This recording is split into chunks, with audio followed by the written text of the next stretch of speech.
Donald Trump's CDC is getting brutally pounded by resignations after a disastrous firing. It has to do with Robert F. Kennedy Jr. It has to do with vaccines. I don't think the subject matter is going to surprise anybody. So here's what's going on. Donald Trump's Health and Human Services Secretary, Robert F. Kennedy Jr., has sort of dropped a bomb in the CDC, and it's blowing up. Less than a month after being sworn in, CDC Director Susan Manares has been fired. She is not going quietly. She is a respected federal scientist. She was confirmed by the Senate in late July. She lasted about 4 weeks on the job. Now, why was she fired? She says she's being targeted because she would not back Robert F. Kennedy Jr.'s unscientific directives and refused to join the purge of career health experts. Two things I respect very much. Good for her. Now, her attorneys flat out deny that she resigned. They said she is a person of integrity. She's devoted to science. She was fired. And the fallout didn't stop there because now 4 of the CDC's top officials have also resigned. This includes the chief medical officer, the head of the vaccine division, the head of infectious disease, and the director of public health data. And their resignation letters are very clear in terms of blame. They say this Trump administration is weaponizing public health. They are pushing dangerous misinformation. They've gutted budgets so that the CDC straight up can't do its job. And they also argue that this is having a human toll already. We have measles at a 30-year high. A violent attack just targeted CDC headquarters, by the way. And instead of responding to public health crises, Robert F. Kennedy Jr. is firing the CDC's vaccine advisory panel. They're putting in anti-vax activists who have these long discredited beliefs about vaccines and autism. And my expectation is that in September, they are going to say, we figured it out. Vaccines cause autism. Let's now start dealing with the vaccines. This is something Robert F. Kennedy Jr. has been pushing for years, if not decades. It's been rejected by every credible scientific body on the planet. Now, going back to her confirmation hearings, Manares was asked about this, and she said, I have no evidence of such a link. And that instantly put her on this collision path with Robert F. Kennedy Jr. Kennedy has said they're going to announce the cause of autism next month. They've done an investigation. It looks like political theater rather than science. I'm going to reserve judgment until they tell us what the causes of autism are. It's funny because they may have to figure out which conspiracy theory do we settle on, like which one do we actually prefer to go with. And meanwhile, the White House is saying, no, the firing made absolute sense. They said that Manares was not aligned with Trump's agenda of making America healthy again, which I interpret as she did not agree to play politics with science. And this is a health world under Trump that wants to play politics with science. And she is warning that Kennedy's vaccine policy is going to move us back to an era where only the strong survive. And so this is more than a shakeup. It's a collapse in the country's public health agency. Good for other people for resigning. I don't want to pretend that we have a ton of tools to stop this right now. One of the best ones is states being a bulwark against this anti-science push. But even what states can do can be limited. And of course, red states probably love this crap. So it's not good. He's firing people. People are resigning. This is not going well for those who care about science, which they have completely and totally politicized.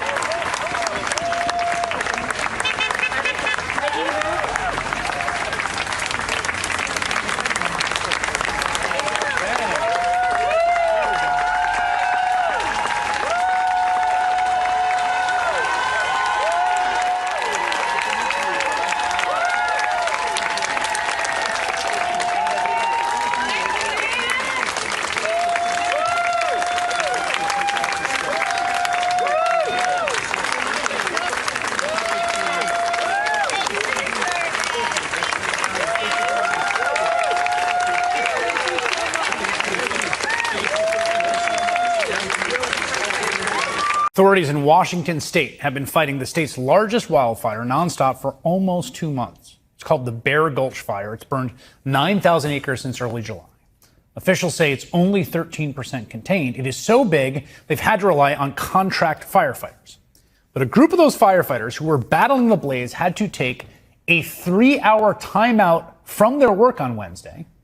You see, their camp was raided by Border Patrol officials, and they were lined up and told to show their IDs. Nice.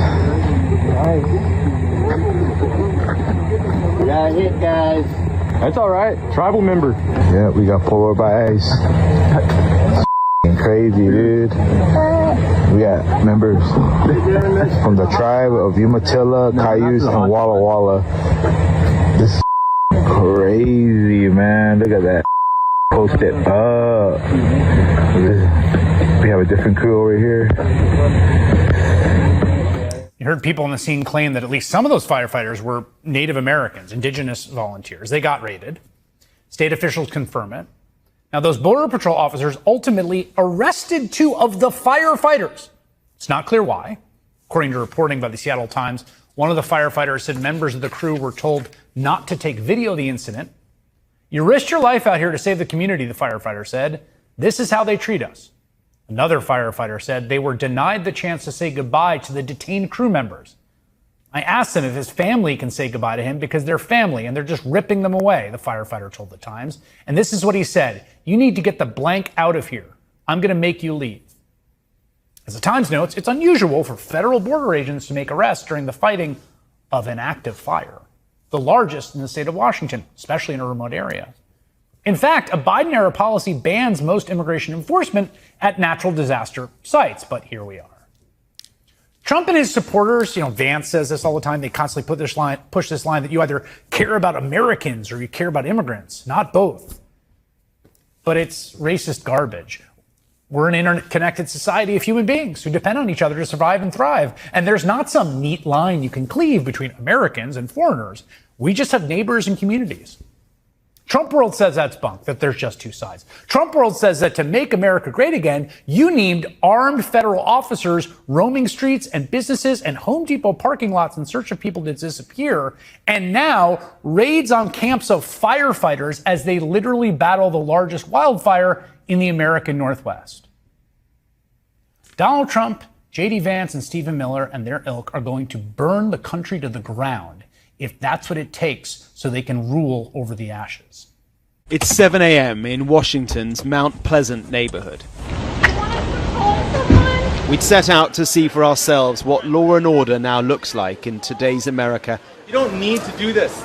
We hadn't expected it would take just 5 minutes and 2 blocks to find it. People say they're tearing families apart. But this is now happening daily. I'm observing what you're doing. You can observe right here. Don't cross the street. The agents are from ICE, the Immigration and Customs Enforcement Agency, here on the orders of the president. You have to stand up to the people who are telling you to do this because it's wrong. Their targets are Latino workers. It's one strand of his law and order blueprint for America. Sir, do you have someone I can call? You have a family you want them to know? And it is blunt. Get her out of here. Get her out of here, he says to a neighbor woken by the commotion. You should be ashamed of yourself. The surge of federal law enforcement agents into America's capital has been unprecedented, and their powers are too. So it's just gone 20 past 7 in the morning. What appears to have happened is that the authorities have pulled over this truck here. They have detained, we think, 3 people from them. They've removed them, put them into these unmarked police vehicles here, and they will be taken away. It's causing a huge amount of upset with the locals here. Have a look. A mask could stop her. Ouch! Get out of here. Get out of here. Yeah, get out. They've arrested your co-workers. Yeah. I have people, but my partners, they don't. Detained because they were not able to prove on demand as they went to work whether they are here legally. These are hardworking people. These people work in our neighborhood. They work in our restaurants. They're our neighbors. They are taking hardworking people away, not criminals. This is not making our city safe, pulling out workers who are an essential member of our community and being like, oh, that makes DC a better place. It doesn't. Well, that really was stark to see it all unfolding in front of us. And the blunt actions of the agents really is a reflection of the orders from the very top. But for me, the really interesting thing was the visceral reaction from the community. Up the road, another moment of community tension. Go home, ICE! Well, 15 minutes or so since we filmed that last raid. We've moved a few blocks away and you can see the commotion here. Locals very upset because this vehicle, inside it are some of the ICE officials, the police officers who are doing the detaining. And clearly, for the locals, they do not want them there. The whistles are a new community tactic to alert people that ICE agents are in the area. It's a couple of weeks now since President Trump outlined from the White House his plan for Washington. Going to take our capital back. We're taking it back. Massive enforcement operations targeting known gangs, drug dealers, and criminal networks to get them the hell off the street, maybe get them out of the country, because a lot of them came into our country illegally. They shouldn't have been allowed in. They come from Venezuela. They come from all over the world. We're going to get them the hell out. They won't be here long. And this is the intentionally visual part of it all. The National Guard at the sites and on the streets. Fighting crime is their mission.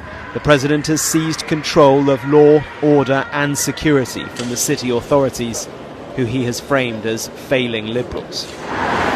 He's pledged it as a model for other cities. But if this is largely about a display of strength, well, in the neighbourhoods of overwhelmingly democratic left-leaning DC, it feels closer to a worrying tipping point. They don't make me feel safer. They make me feel more police. Like I have to be a little bit more aware, and not in a good way.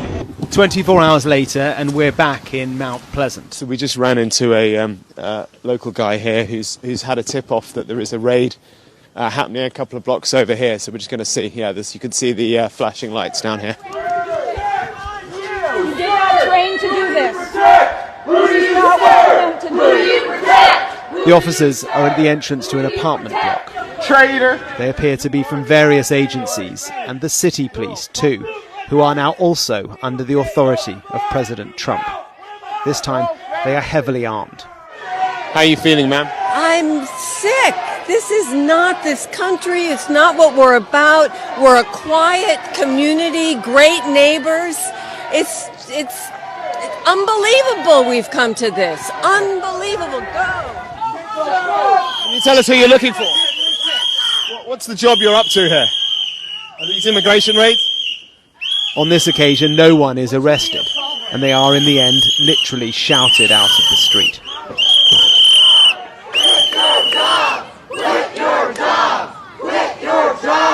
I've lived here for 47 years and I've never seen anything like this. They are occupying the city and our neighborhoods. They are brutalizing people. They are taking people for no reason. We don't want them here. This is a Donald Trump dominance performance. Get out of our city! It is more than a performance, though, because here in Washington, the president can and has taken control of law enforcement from the local authorities to deliver his election pledge. Does this community anger make you feel upset, worried? I have nothing to say, sir. But the community anger here is visceral. No comment. Okay. If this is the plan for Democrat-run cities across the country, well, then the weeks ahead look divisive indeed. You!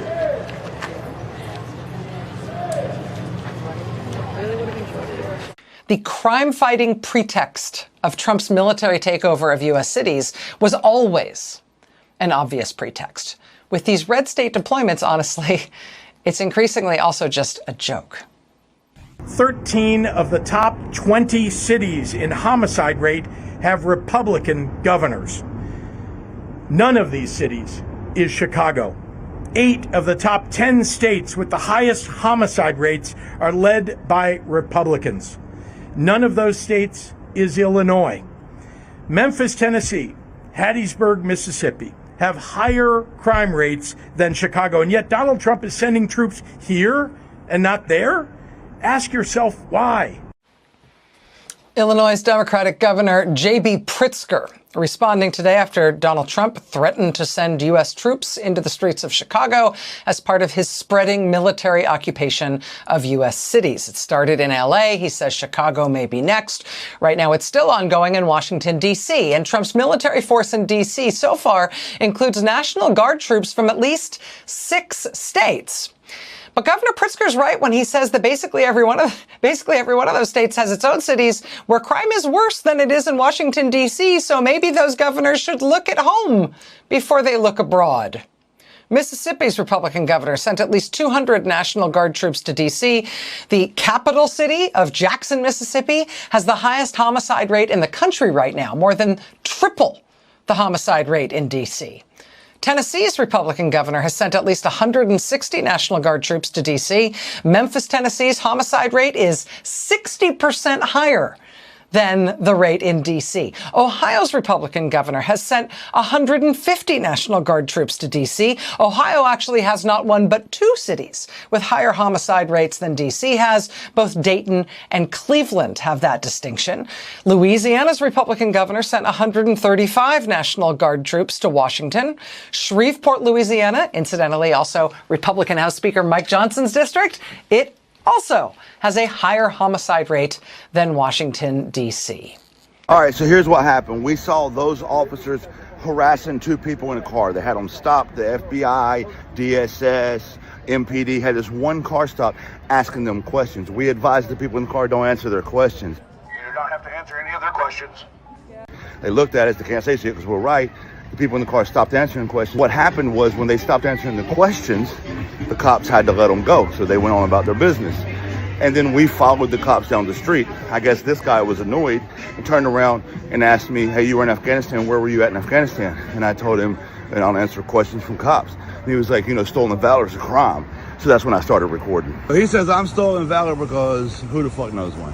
Why am I stolen valor? Huh? I'm just asking where you were in Afghanistan. Yeah, but I don't answer cops' questions. But I don't answer cops' questions, though. That's the point. What are we doing today? What are we doing? Following you guys around because you're harassing the community. How are we exemplifying our times of service by acting? Look, like you got a federal agent, another federal agent, FBI and MPD. For what, bro? What the fuck are you doing? Why does it matter? Why do you give a fuck? Because you're wasting everybody's time. Nothing, man. We're getting mad about nothing. You're a medic, right? Yes, I am. So you're supposed to be the smart one out of all the grunts, right? In a line company.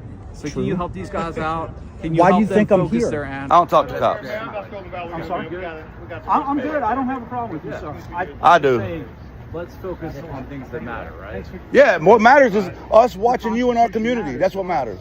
You harassing people, that's what matters. Why are you harassing people? Sir, why did I stop that gentleman over there?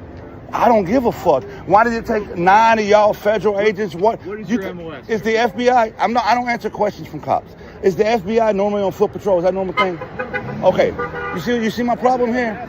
Did it occur to you that the department is short 900 to 1,000 officers? So what if we spent the money that we're wasting on all this shit to just increase MPD? What if we did that? What if we advocated for MPD to have better funding? Right now. Why? Because of moments like this. Right, where you came to me, called me stolen valor. No. Where you came to me with an attitude. Where you came to me, where you, yes you did, where you walked through fucking the neighborhoods harassing people. Right. You're right. I don't doubt. I don't doubt that there's probably. I don't doubt there's probably a problem recruiting new police officers because you guys have lost confidence of your community. No. Hey, yes. Come on, we gotta go. We're having our veterans moment here. Let's go. As soon as my colleagues want to move on. Gentlemen, have a safe day. Take care. Be safe. He is saying that he would use the military to go after them. Think about this. And we know who he would target. And we know who he would target because he has attacked them before. Journalists whose stories he doesn't like. If he is to invest in crime suppression, I hope the President of the United States would look at the facts. Just consider Speaker Johnson's state and district. Just look at the murder rate That's nearly 4 times higher than Californians in Louisiana. This is Speaker Johnson, 4x higher. I'm just offering, again, you've not seen this on Fox News, so President may not be familiar with these facts. So I want to present some facts to the President of the United States, and imagine this is alarming to the President to learn these facts. Mississippi leads the nation as the #1 murder state in America. Imagine this in particular may resonate with the President of the United States. It's got a murder rate, it's 180%. 180% higher than Los Angeles. It's interesting. LA has more people. These are all per capita numbers. More people than Los Angeles. Perhaps the president could deploy the National Guard in every corner of Mississippi. And the fact remains, if the president is sincere about the issue of crime and violence, there's no question in my mind that he'll likely be sending the troops into Louisiana and Mississippi to address the unconscionable wave of violence that continues to plague those states. Suspensions at FEMA are just the latest example of the Trump administration targeting critics of the president or his perceived political enemies. The last week has seen an FBI search of the home and office of Trump's former national security advisor and an attempt to remove a member of the Federal Reserve Board. Being the focus of Trump's ire is something that Miles Taylor knows all too well. While serving in the Department of Homeland Security during President Trump's first administration, he anonymously published a book criticizing the president. He's been dealing with the fallout ever since, including investigations launched after Trump re-entered the White House. And Miles Taylor joins us now. Miles, good to see you again. Great to be with you. Let's just start with what we've seen over the last week. Plus, when you saw the John Bolton raids, the attempt to fire the Fed Governor Lisa Cook, the 24 FEMA employees or so who were placed on leave, what did you think? What went through your head? It's happening. It's all happening. The things that many of us have forecast for years would happen in a second Trump administration if he was not surrounded by people who said, Mr. President, this is illegal, or Mr. President, this is unconstitutional.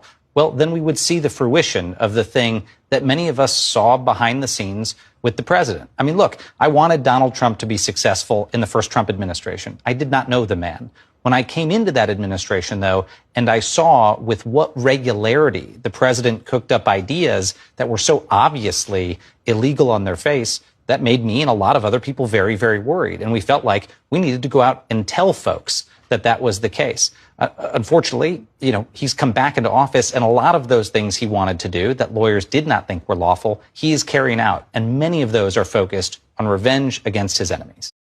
It's time for the trucker John Livestream. Gonna be a good time. Oh yeah. The trucker John Livestream. Come along for a good time. It's a good time, good time, good time, good time. Trucker John Livestream. It's gonna be a good time. Gonna be the time of your life. Gonna talk some shit. Hush your mouth. Gonna talk a little smack. Gonna talk whatever comes of it. You're gonna always wanna come back. Oh yeah, it's the trucker John Livestream. He's the biggest, baddest, funniest mother you've ever seen. Watch your mouth, he's headed south. Not even sure what that means, but if it's one thing I know, the trucker John Livestream is the best thing you've ever seen.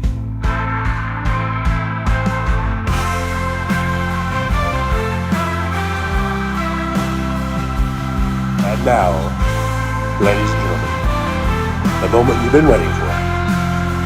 Trucker John.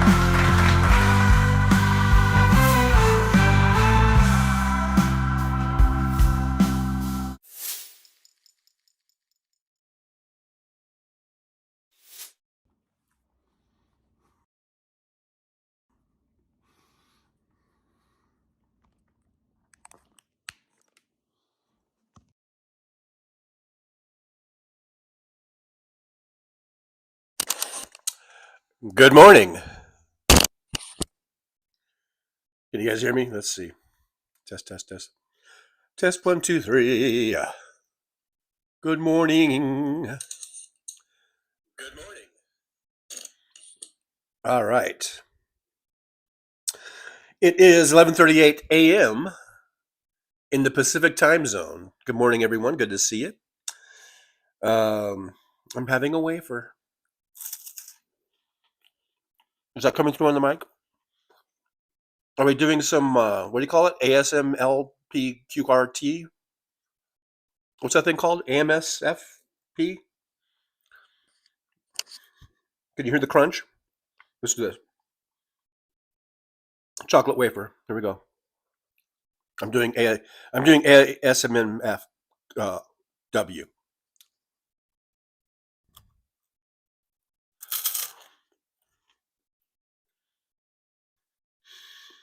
Did that come through? Let's see.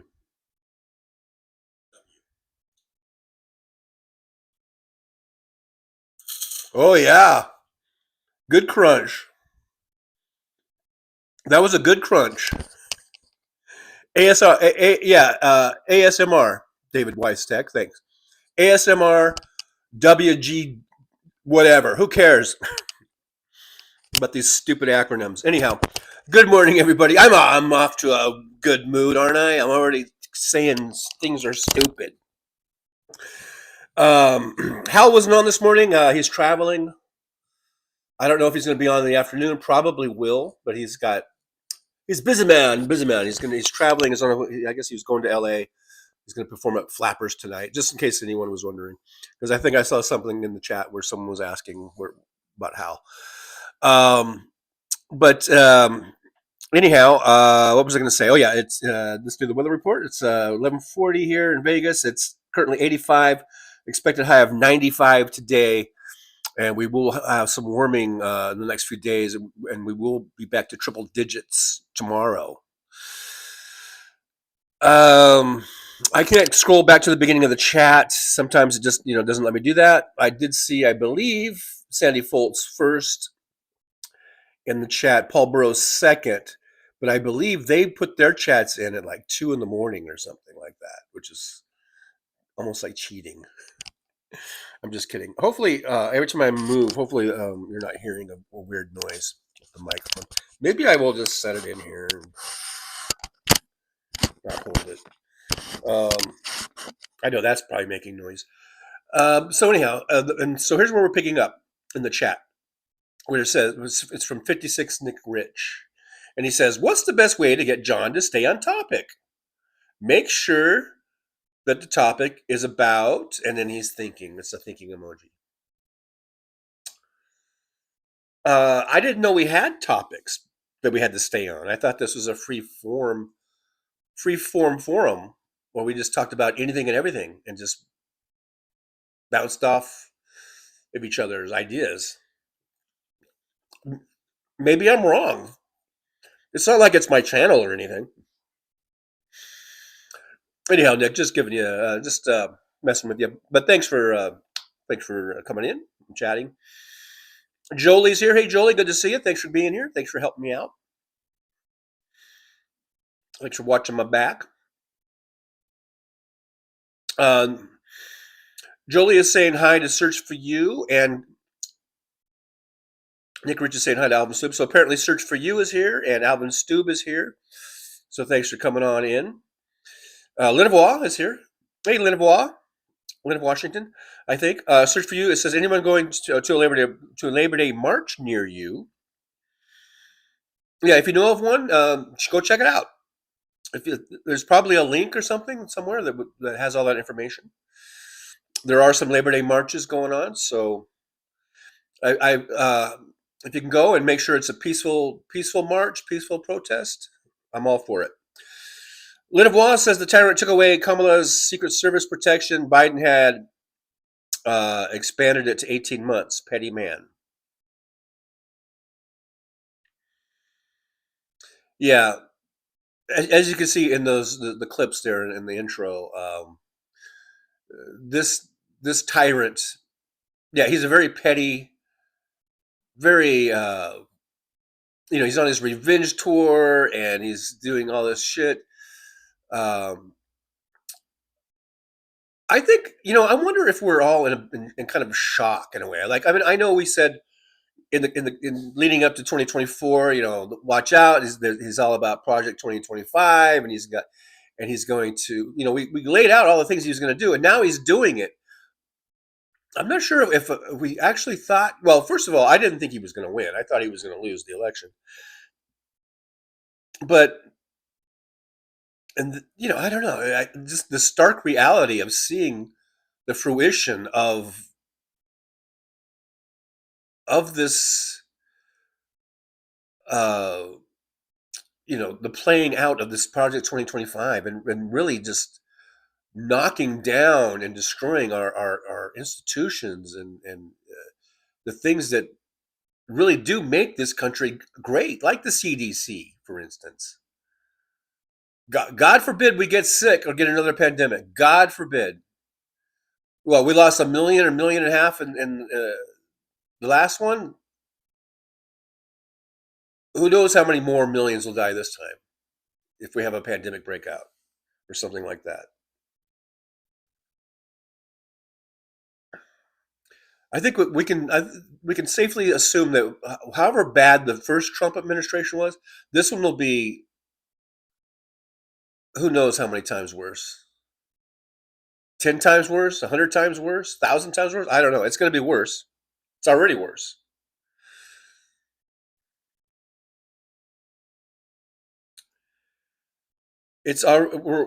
We're just what? We're almost in September. So we're 9 months, 8-9 months into this sorry ass administration, and we're already worse off.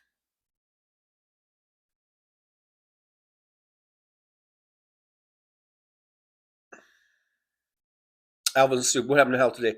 Yeah, I guess he was traveling, and I know the last thing we heard I guess from yesterday's show is that he was going to do a show today, like normal. He was going to have Rob Glenn, Friday AI.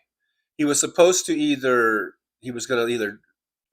leave last night to LA, or he was going to leave today, but he was still going to do the show. So, but I guess those plans fell away,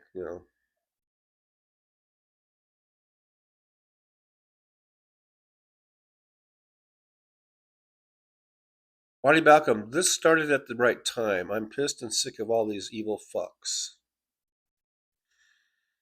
Me too, Bunny. I'm already sick. We're like I said, 8-9 months into it. We've already had, I think, our limit.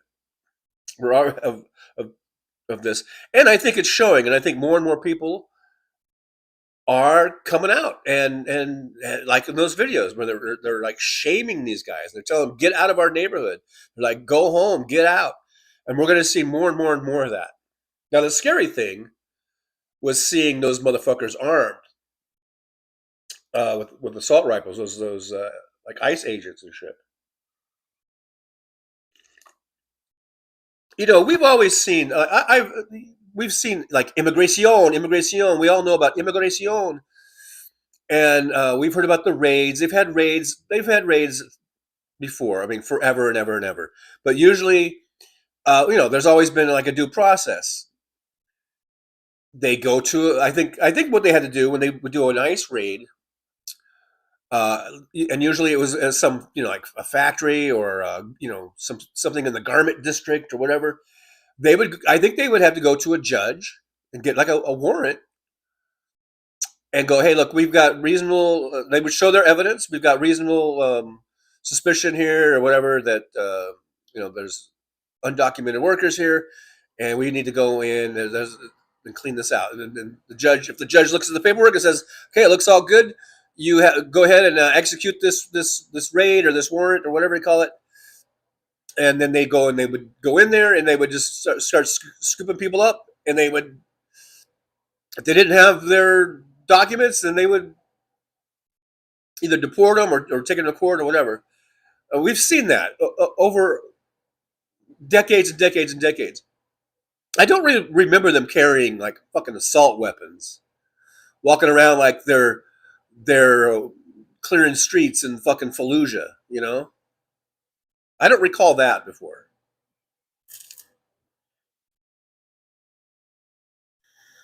And doing this without court orders, just grabbing people because they got brown skin. That's what they're doing. They're not doing any investigations. Their only probable cause to them is that you got brown skin. You know, they're not looking into, you know, a business somewhere and getting into their records and finding out, hey, who are these people? There's no documentation or whatever. They're not even doing that. And I'm not saying right or wrong about that. You know, the whole thing. I'm just pointing out the stark difference between the way it's been done and the way it's being done now. This is a show me your papers, please, state that we're in now. And right now they're going after brown people. And after they're done with that, it's going to be like the whole thing. First they did this, and then they did, and I said nothing. And then they did this, and I did nothing. It's going to be that. And pretty soon it's going to be, we're going to go after podcasters or live streamers that didn't say nice things to Donald Trump. And you know, so I'll probably be at some point on their list. I don't know.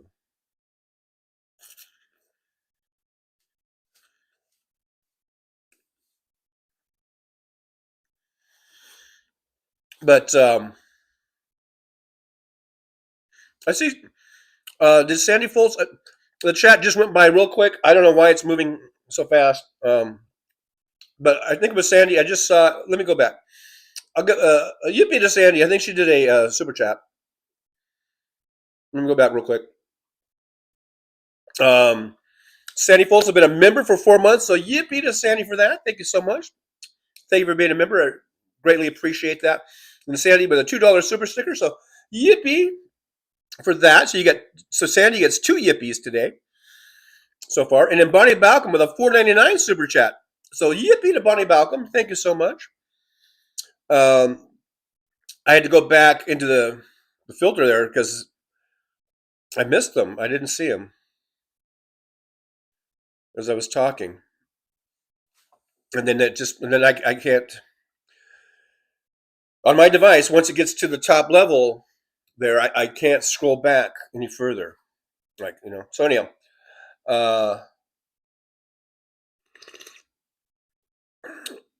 Teresa TAK is here. Hey, Teresa, good to see you. Thanks for coming on in. Alvin Stubbs here. I said hi already to Alvin, but Alvin says Trump screwed up FEMA 2 just in time for hurricane season. Yeah, and we had a clip to address some of that about you know, firing people in FEMA. Everything we're doing, yeah, FEMA, CDC. I mean, we are fucked, folks, because we know we're going to have natural disasters, tornadoes, hurricanes, big fires. We know that there's probably going to be, there's something. I don't know if we're going to have another pandemic like we did, but there's going to be some health issue. We always have health issues. There's always, you know, breakouts of something, or, you know, bad measles cases or whatever. We're going to have something, and we've got this fucking brain worm infested dipshit who's leading the CDC. We are fucked. We are totally fucked. So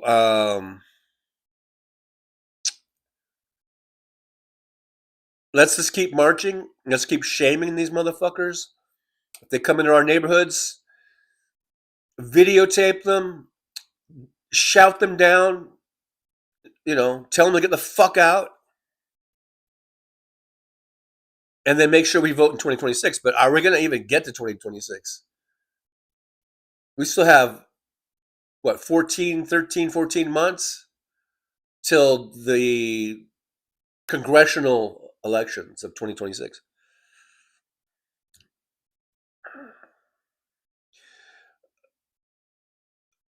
The only thing I can suggest is that we need to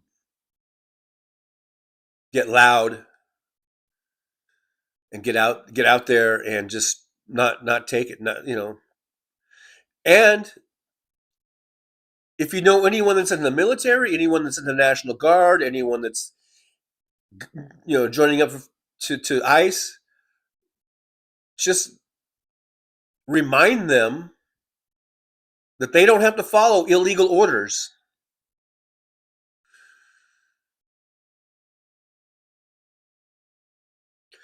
Remind them that their job isn't to turn their weapons on American citizens. I mean, just for one, I mean, you know, which is what it is going to come down to. That's what Trump wants. Trump is a sick motherfucker. Evil. He gets off on shit like this.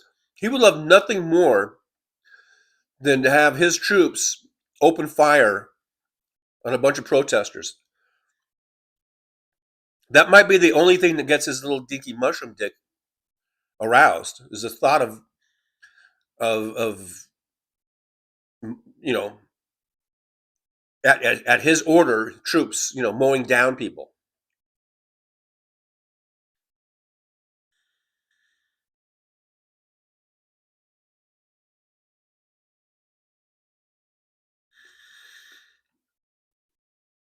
Marsha Jones is here. Hey, Marsha, good to see you.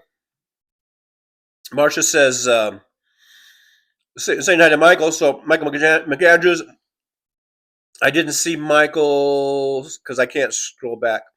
So hi to Michael McAndrews, good to see you. And Marsha is saying hi to Michael as well. Hey, look, Dragon 2112 is here. I will be traveling under 40 miles this weekend. Okay, that's a short jaunt. That's not too bad of a jaunt.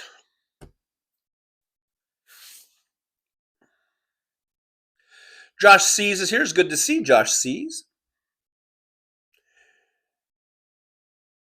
Thanks for coming on in, hanging out for a bit. Mr. Spock, what's this now? Live long and prosper to Mr. Spock. Can you even do this, Mr. Spock? I don't know. Damon Dog, the big dog, is here. Hey, Damon Dog. Thanks for coming on in. Roxanne79 is here. Good to see Roxanne. Deborah Murphy is in the chat. Hey, Deborah.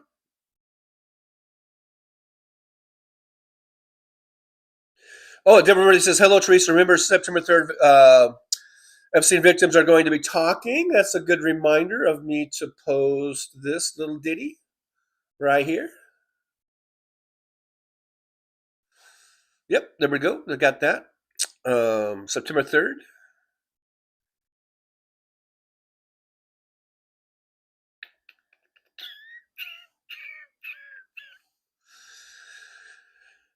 I'm just scrolling down. Let's see. Look, Dragon's here. Damon Dog, Marsha, Mr. Spock is here. Paul Burrows. I got brown skin. I'm Nez Pierce.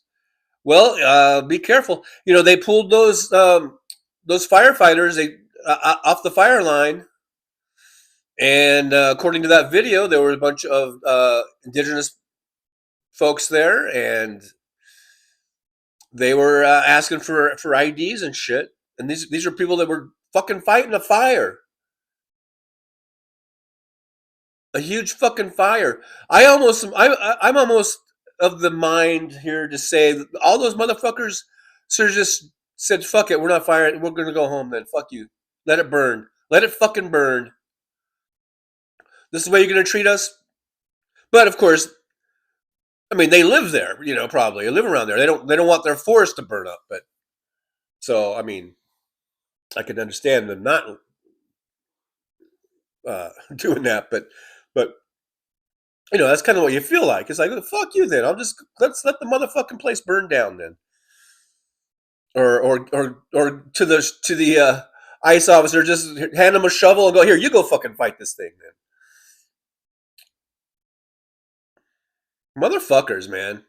I hope those ICE agents or Border Patrol that went up there, I hope they really feel like assholes. You know, because I mean, it's one thing. Okay, you're in some street in some city, and you got these guys like the one video. They didn't have any documentation, or I mean, that's one thing. I'm not saying that's right, but that's kind of like I can see how those officers wouldn't have a problem with it.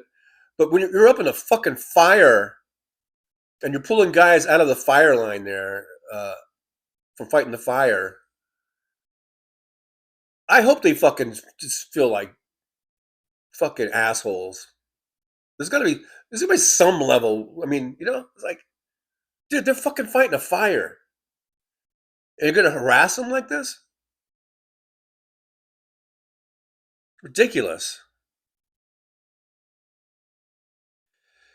Michael McAndrew says they have to have warrant if they are rounding others up for Miller's quotas. Never heard of that before. Then they can go to prison with Miller. I've never heard of a Miller's quota. Oh, I mean Stephen Miller. Okay, when you go, yeah, okay. Okay.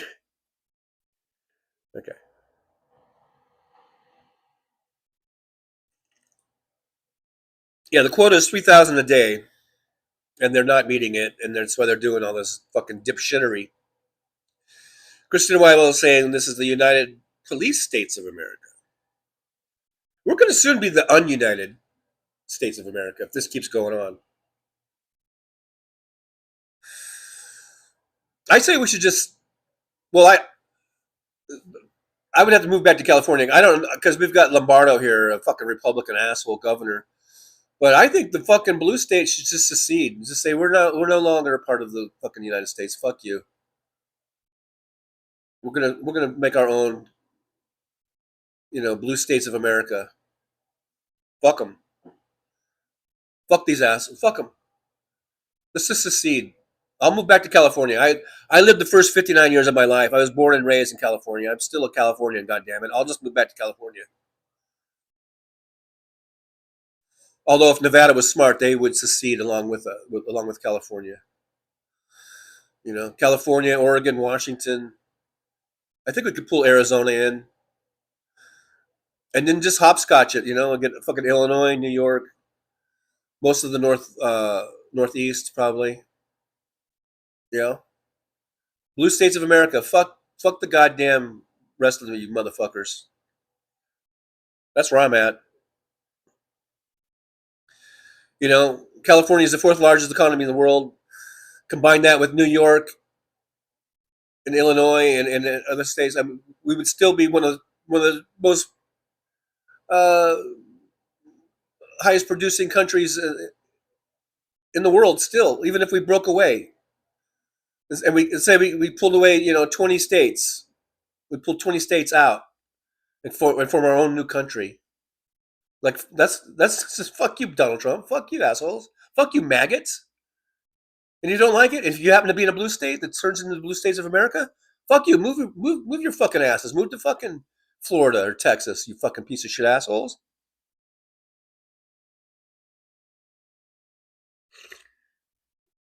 I'm starting a new movement today. The Blue States of America. The United Blue States of America. That would be UBSA? Join the UBSA. All the way with the UBS way. That would be a pretty good fuck you to Donald Trump and all the fucking maggots. Johnny Katz is here. Hey, Johnny Katz. Good to see you. I.E. Johnny, I think. Johnny Katz. Damon Dog says they don't say please, and they don't care if you have papers or not. If you're brown, you're going down. Ivy Joe Rains is here. Hi, everyone. It's moving time. Moving my tiny home tomorrow, and I hope I get a signal. Have a wonderful holiday weekend, and talk to y'all soon. Love, love, love. Well, thank you, Ivy Joe, for coming in. You're probably gone already. Maybe you've left already, but Thanks for being here, and I hope the move goes well and smoothly for you. Roxana's saying something, Luck Dragon. That's her whole shtick. I have seen her make comments before recently, and I was shocked to think it was here. Did I miss? What did I miss? Who are we shocked about? Who's doing shocking things? Is it in my chat room? I don't know. I guess that's what I get for not reading every single chat. I don't know who you guys talk about. I hope everyone's all right.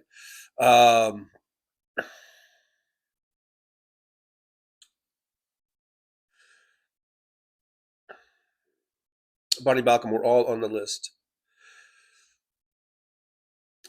Marsha Jones, how much is this costing? Well, this whole thing, they're spending, I'm sure, tens of millions of dollars every day, probably at least, in the whole expansion of ICE and all the bullshit they're doing all across the country, and sending out troops and everything. It's got to be in tens of millions of dollars every day. Michael McAndrew says one of the worst criminals is in the White House. Public enemy number one, Donald Trump. I would say Donald Trump is public enemy number one. Now let's see. I think I have a little thing here too. Release the Epstein files.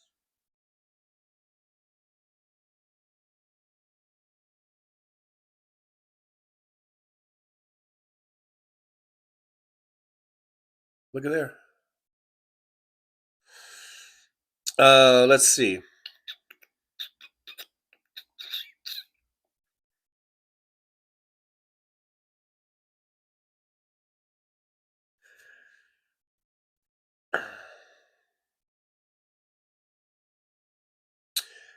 Damon Dog says, Michael, you're right. There will come a day of reckoning.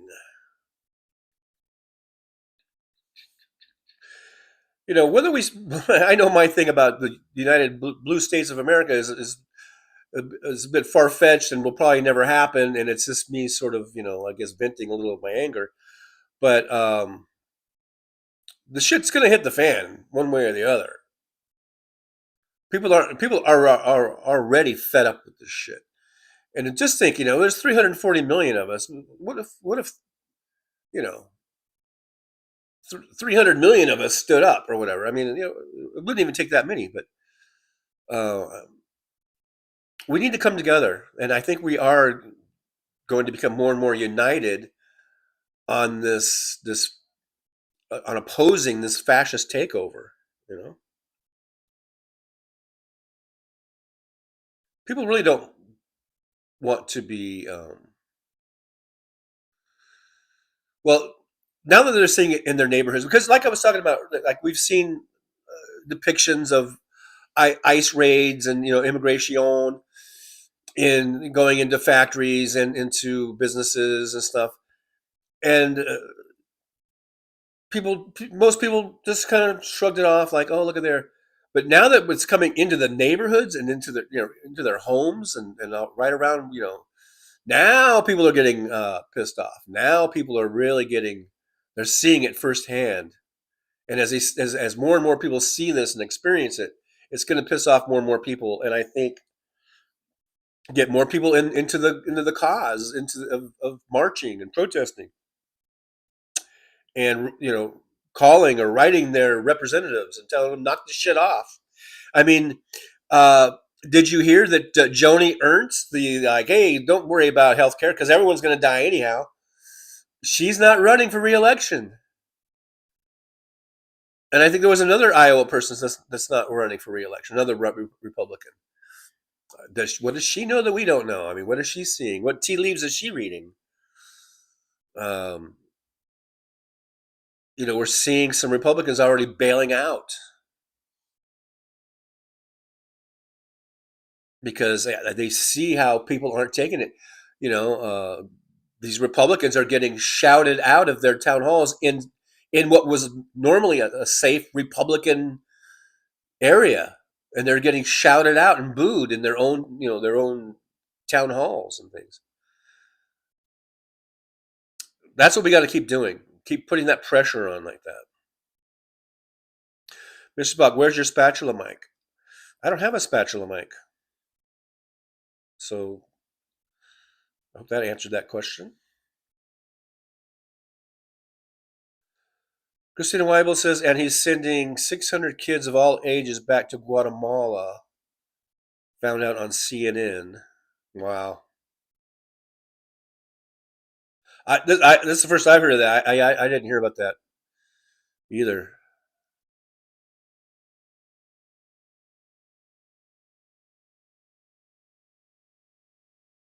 Ivy Joe says, thank you, everyone. I can't stay on long because I got to pack up. 7 a.m. tractors will be here. All righty. Get to packing. Roxanne with an update on Jin. Roxanne79 says, Jin made it safely to San Francisco about 1 a.m. Pacific Standard Time. It was a long flight. There was a 2-hour delay in Orlando for lightning, but he made it safe and sound. So LFG, go Giants. Hope they win for Jin. So there you go. As long as they're not playing the Dodgers, then I'll second that. And I know they're not playing the Dodgers. Dodgers are playing. Let's see, they just swept the Reds. They're playing Arizona, I think, tonight. So got to beat those whatchamacallits, Diamondbacks or whatever the hell they're called.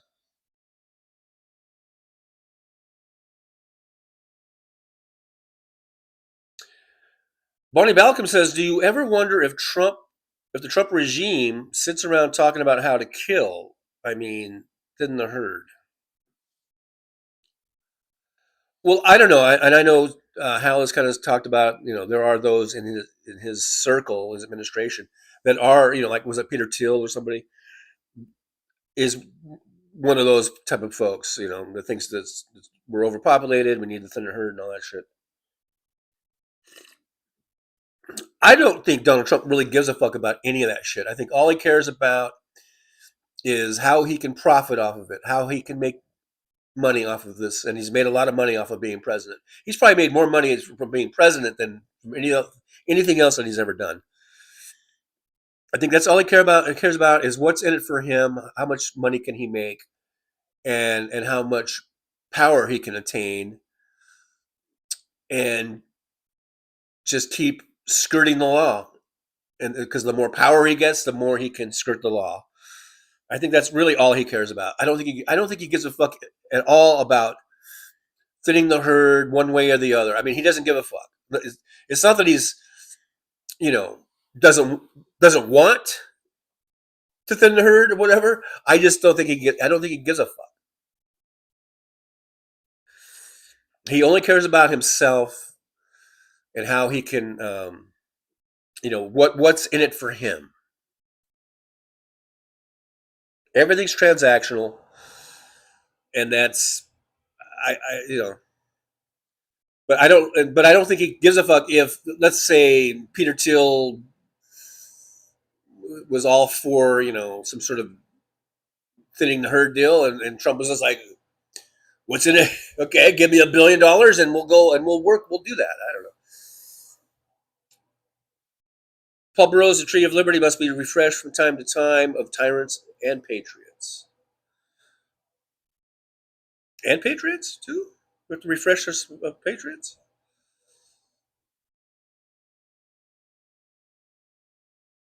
David Dog says, now I have to watch the Giants game to see if I can spot Jin. He's behind the Giants dugout, if I remember correctly. Mr. Spock says, I hurt my neck, or no, I hurt my back somehow yesterday. I think it was feeding the plants. I should get the inversion table out. Oh, is that the thing where you like hang upside down? Like you lock your feet in and then it does that?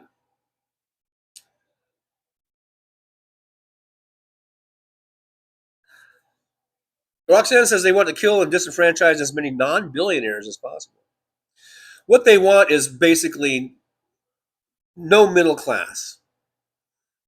They want a very few at the top, tippy top, the billionaire oligarchs, and then everyone else is just to be their servants. That's what they want. And eventually, I guess, with the Peter Thiels and Elon Musk of the world, I guess, yeah, maybe everything will be AI robots, and you won't even need servant people. It's pretty sick, the shit that they're into. It's very sick. These are very sick people. They don't deserve to be in any position of power, as far as I'm concerned.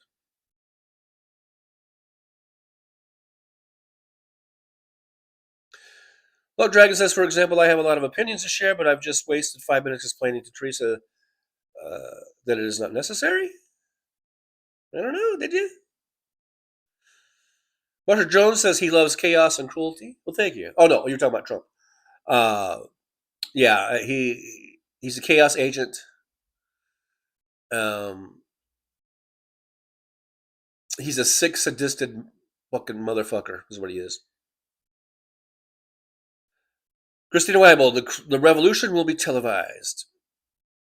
And everyone's got a camera nowadays, and everyone's got social media, or a lot of people do. It's all going to be on there. Golf Marine's here. Hey, Golf Marine, good to see you. Golf Marine says, this is how Republicans have always been.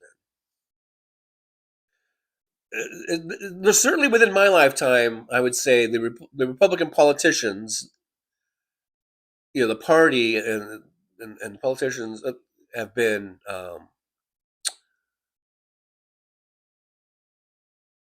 always about serving and working for the millionaire class and now the billionaire class,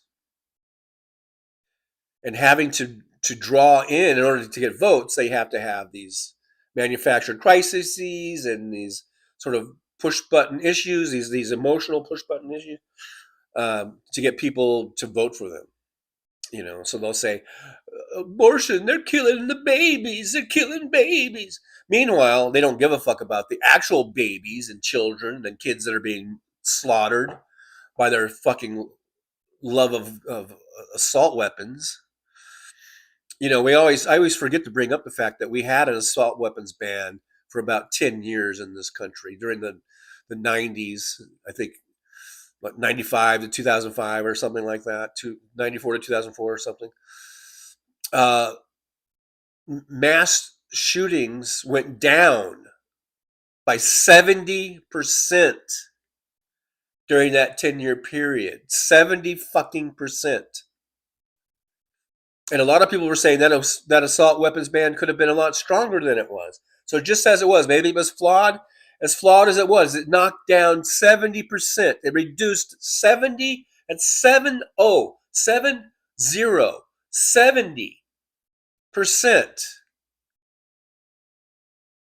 fewer mass shootings during that time.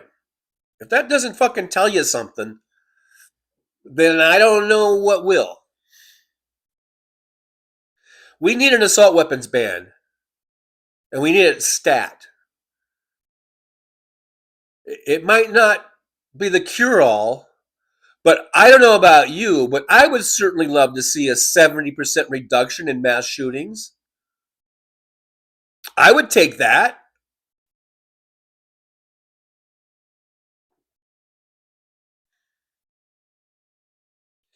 And we're never going to get an assault weapons ban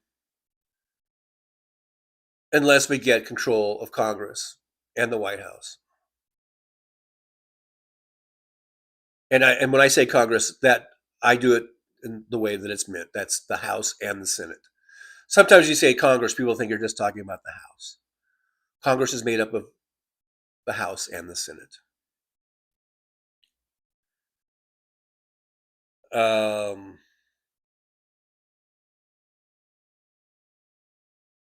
Let's push for an assault weapons ban. Universal background checks, assault weapons ban. If we did those two things, just those two things alone,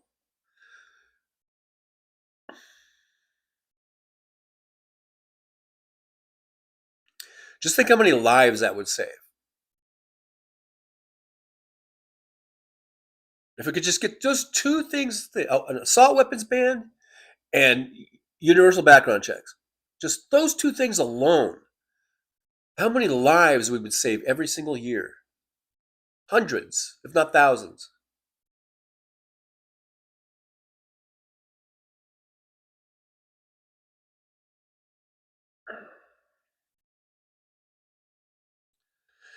David Windler is here. Hey, Dave, good to see you. Thanks for coming in. David says, now that the Guard has ammo, maybe someone will remember their oath about foreign and domestic enemies. I think a lot of them will remember that, but all it takes is 1 or 2 or 5 to not give a fuck,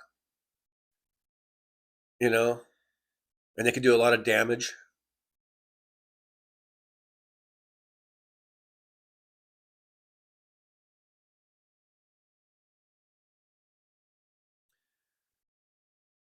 Golf Marine says, I can't help getting excited about my frosty ass crop this year. Just got to beat the hemp borer caterpillars and its green bud bonanza.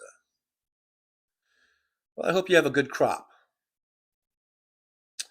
Damon Dog says, rounding up firefighters reminds me of saying, a tyrant will burn down his own country in order to rule over the ashes. And that's kind of what, what's his face, almost said that exactly.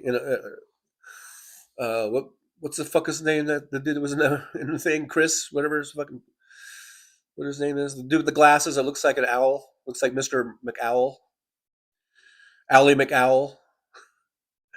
He pretty much said that. He must have been paraphrasing a famous quote of some sort. Paul Burrow says, I live in Idaho and Washington State and Oregon. So you see the smoke. You know what's going on up there. Hey, Diane Russell. Thanks for being here. She says, hi, TJ. Well, hello back at you. Thanks for coming on in. I do appreciate you coming by. Roxanne79 says, I'm so ashamed and embarrassed by the state of our country, and I didn't vote for this shit. My hate inside is raging. The one thing that they've done is increase my anger. My state is on fire with stupidity. It is so frustrating, Roxanne, and it's more than just that, right? I mean, we're angry, and I think justifiably so. This is justifiable anger when we see this every day, more and more shit being done by this fucking president and his fucking ilk. You have every right to be angry.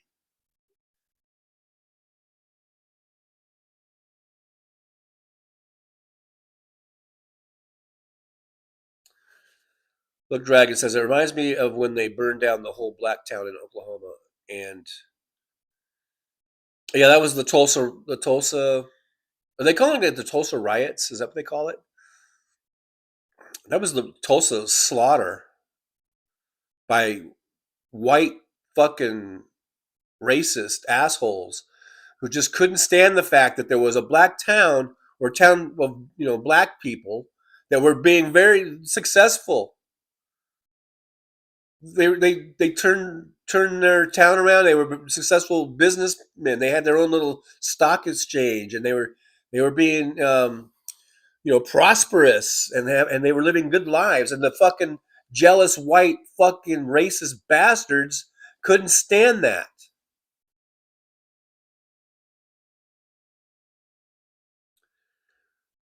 And if there is a hell, those are the type of motherfuckers that I hope are burning in it right now. Those motherfuckers, those white fucking KKK racist ass motherfuckers who would have no problem, just killing someone just because they're black and they don't like that they're successful.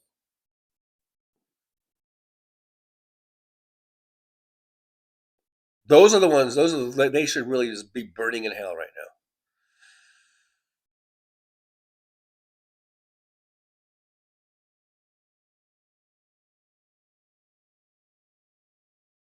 now. Nick Schwartz, 12 noon. I'm 22 minutes behind the chat. Chris Doug is here. Hey, Chris, good to see you. Thanks for coming on in. Always good to see Chris Doug in the chat room. Chatting it up. Michelle is here. Michelle says, Joni, everybody's going to die. Ernst is not running again. I wonder why. Laughing out loud.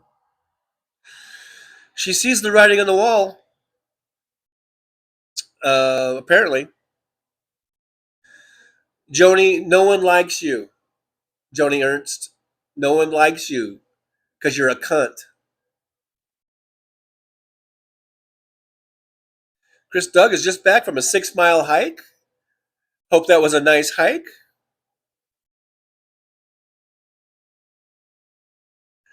Look, Dragon says, I should be fighting fires right now. It's the only good excuse for them to wear masks.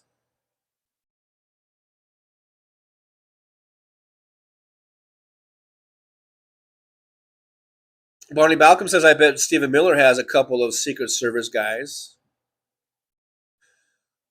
Who was it? It was Hegseth. I might have heard this on Boston Brian the other day, or somebody, and they said, how many Secret Service guys do you think it had? Maybe I don't know if it was Texas Paul. I don't know. And I remember just thinking, oh, he probably has about 8. I'm thinking like 8, and even that's probably excessive, you know. And then it turns out, according to wherever I heard that from, that he has like 258. I was only off by 250. Could you imagine that? Now, I don't know. Just as for the SecDef, he's got 258. I don't know if it's all Secret Service, but security or whatever. And that's costing, you know, who knows how many millions of dollars and shit. For the fucking drunk-ass dipshit Hegseth.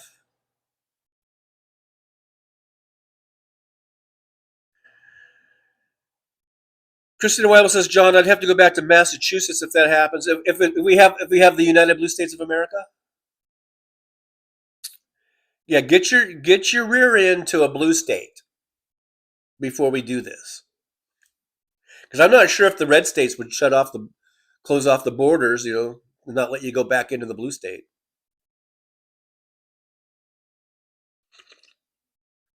Mr. Bob Newell's here. Have you been to Sturgis? I haven't really been to Sturgis. Well, you know what? Maybe.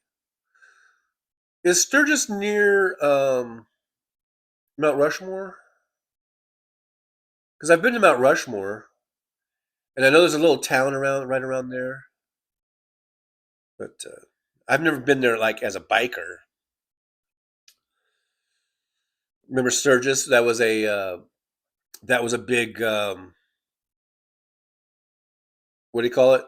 Like high infectious site or whatever during COVID, because all the stupid motherfuckers went there during the height of COVID, like nothing was wrong, and they wouldn't wear masks, they wouldn't socially distance, and they're all carrying on like nothing was even going on, and a whole bunch of them got sick, and a whole bunch of those stupid motherfuckers died.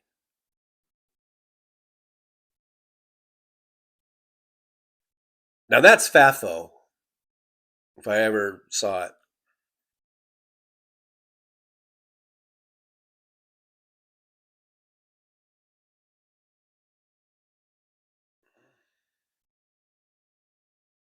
Luck Dragon says, who the fuck is Sturgill Simpson? I don't know. Was he the founder of Springfield or something? Some shit? Where the Simpsons live?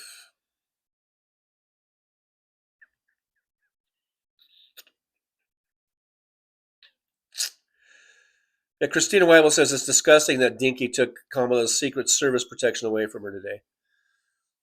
Yeah, he's a petty fucking asshole. I really hope he gets his comeuppance. You know what I mean? Like, instead of just dying and croaking, I really hope that before he does that his whole world just collapses around him, and he's being hauled off to jail or something. You know, he deserves it. That's what he deserves. If there's anything that he's deserving of, it's of him like having his life destroyed because he's lost everything and he's being hauled off to prison.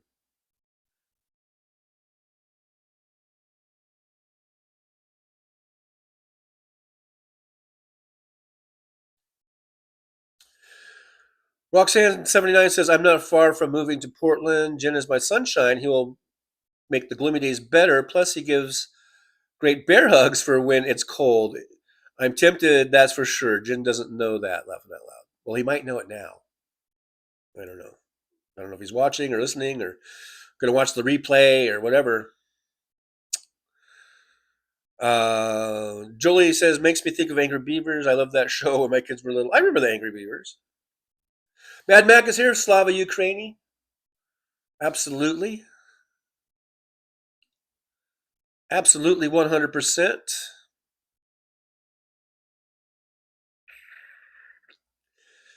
Deborah Murphy's here. Mississippi sent their National Guard to D.C. and they are the highest crime rate. Yeah, that was in the opening. We had that. Yeah. Mississippi and Louisiana, two of the highest crime rates and murder rates in the country. That's what Gavin Newsom was saying. He was going to let the president know that because he must not know that.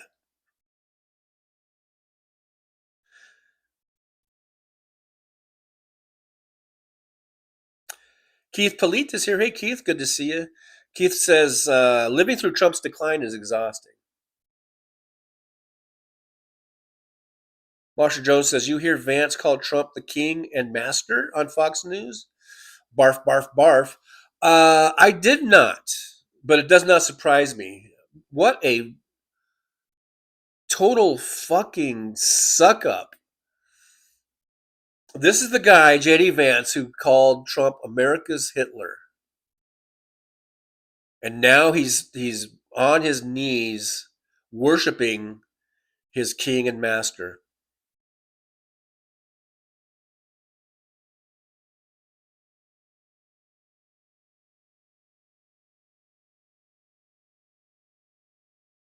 Mr. Balnewell, the judge called me ubiquitous. What does that mean? I don't even know what ubiquitous means. I think I have an idea. But why were you in front of a judge? Were you did you do something wrong? You were in front of a judge?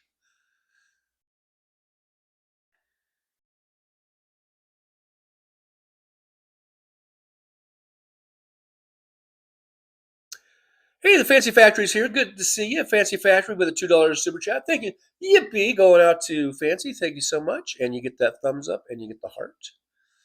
Thanks for coming on in. Thanks for helping support the show. I do appreciate you for doing that.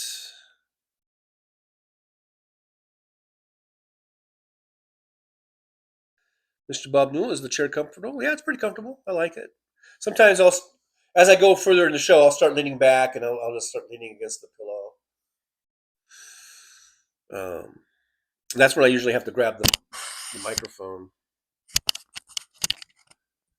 so I'm not too far away from it.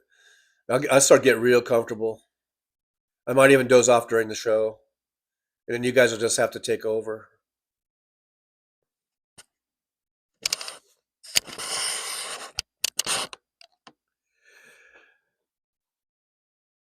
Yeah, Mad Max says there's a huge forest fire in Washington State, and the ice holes drive out the forest and kidnap some firefighters.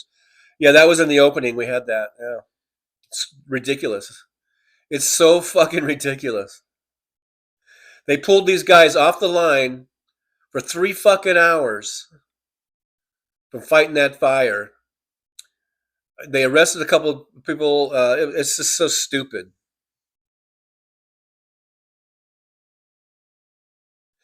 And according to the report, it's not like they don't know what they arrested them for. It wasn't like they arrested someone for being undocumented.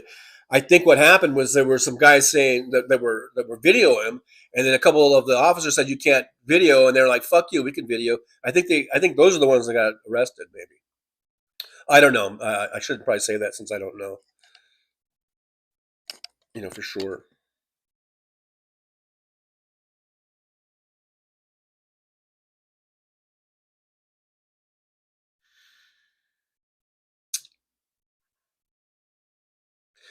Robert Perez from down San Diego way is here. Hey, Robert, good to see you. Thanks for coming on in. Robert says, have you seen the post put out with pictures of the mayor of Baltimore wrapped in police tape? Is he trying to send a racial message about assassinating him, Johnny? I have not seen it. So I don't know. I haven't seen it. I don't know what message he's trying to put out, other than maybe I think he's just saying that his city is under siege by the feds. That they're being taken over and occupied. This is an occupation going on in our American cities. This is an occupation by our own forces. That's not supposed to happen.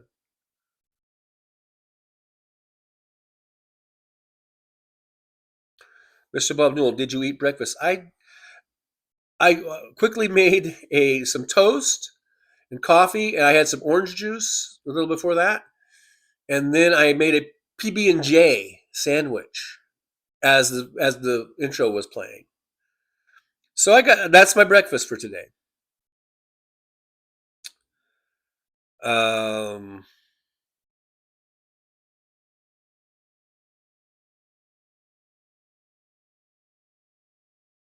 Golf Marine says, Mr. Bob Newell, it means everywhere the judge looks, you are there.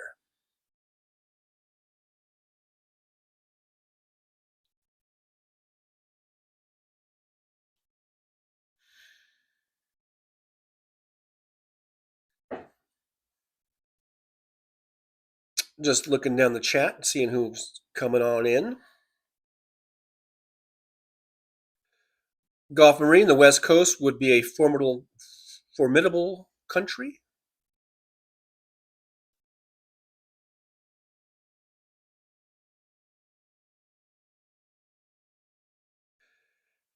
I think for sure, yeah, we could have Oregon, Washington, California. I think we could get Arizona. I think we might be able to get Nevada, even though we have a Republican governor. So I think we would have to do away with him somehow. And then I think, like I said, we'd have to have a hopscotch kind of country, because I think we could get Illinois and New York, and we could probably get a good portion of the Northeast. So it wouldn't be contiguous like it is now with the lower 48. Yeah, we might be able to get Colorado, maybe New Mexico. So New Mexico, Colorado, they'd be kind of like an island surrounded by the red states of America.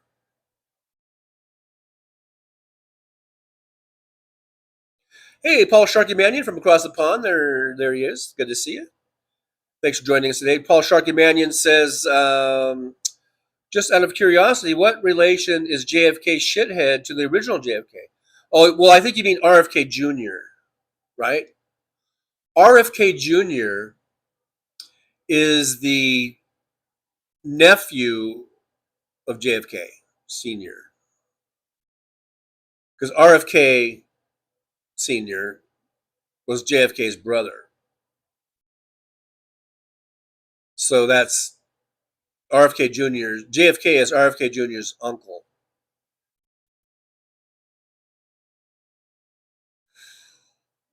Fancy Factory, California. Okay. Luck Dragon says Donald Trump is the one who called the FBI on Epstein.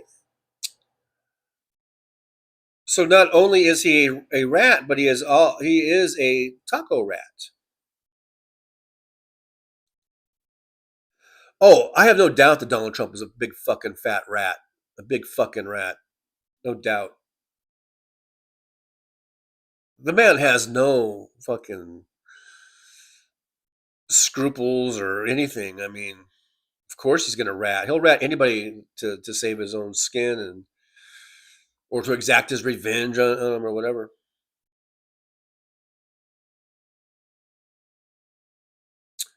Roxton 79, was Pizza Rat claymation? I don't think so.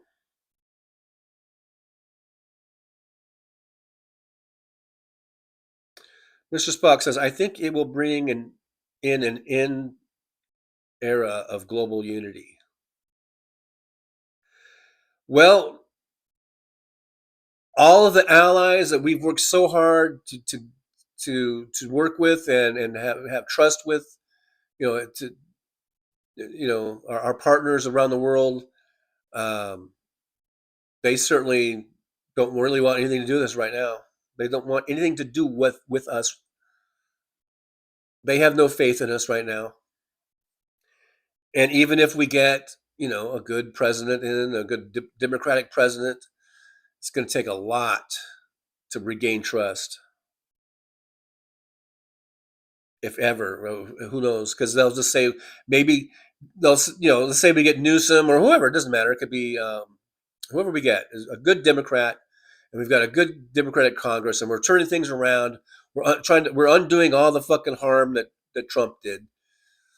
The European or people around the world, other countries, anywhere, will always be. They'll deal with us. They'll want to trade with us, and they'll have, they'll certainly be working with us, but it's always going to be with great caution, as it always should be. Anyhow, I mean, there should always be caution, but there's still, it's not going to be the same. It's going to take decades and decades, because their thinking would be, okay, so this president is really good, and we're working well with him, and he seems to be on the right track and the right everything for democracy and all that kind of shit, and but they're going to go, but this might only be good for 4 years. What's going to happen in 4 years? Then they turn around and elect another Trump again. So it's always going to be in the back of everyone's mind, as well as it should be, I guess. Alvin Stoops, member for 8 months. Thank you, Alvin. Yippee to Alvin Stoops for being a member for 8 months. Driver. Like I said, we got memberships. They're only $1.99 a month, folks. $1.99. It's a pretty good deal. Alvin Stoops says, Happy Labor Day weekend, everyone. Yeah, we got the Labor Day weekend coming up. There are probably some marches, I think, on Monday you might want to check out if you were so inclined. Damon Dog says, was Pizza Rat the one dragging a slice down some stairs? Yeah, I think that's the one that was like in a New York subway area. It's kind of a funny little video of this little rat, dragging that pizza. He's going to take it home, share it with his little rat family. The Fancy Factory says, mutiny in the military is what we need.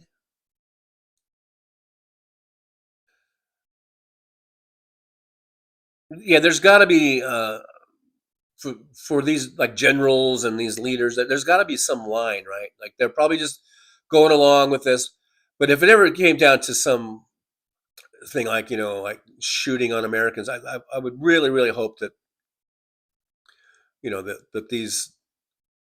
that everyone in the military would be like, nope, we're not doing that. Michelle says, my grandchildren are brown. See, it's got to be terrifying. You see what's going on. You see how people are just being grabbed, and just for the color of their skin, and without due process.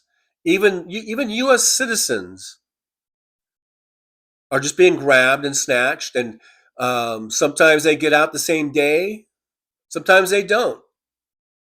Sometimes they get held for weeks or months. Sometimes they get thrown to another country. This is horrible. This is fucking horrible, what's going on.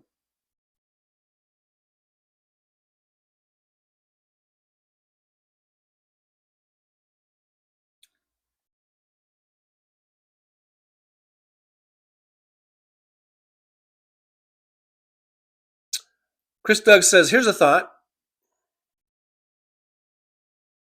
Why not put armed National Guard troops at schools to protect the children?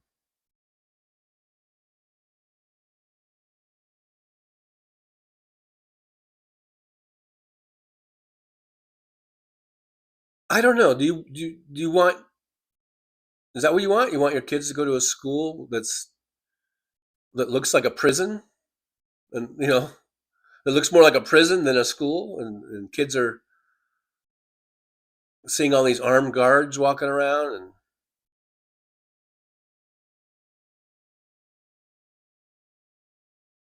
is that what our National Guard is for?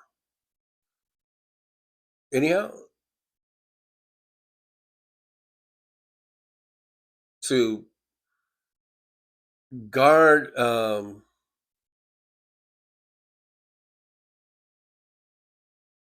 schools. I mean, the National Guard is supposed to be used for emergencies, not for everyday security like that. Chris Doug, I think that's an awful idea. Turning our schools into prisons or into police states. It's all part of turning the country into a police state. Is that what you want? I don't. Now, I don't mind if you have some security guards or whatever, but I don't know. Why not just ban assault weapons? And we'll knock down the chances of your kid getting killed by 70%. That's a pretty good percentage.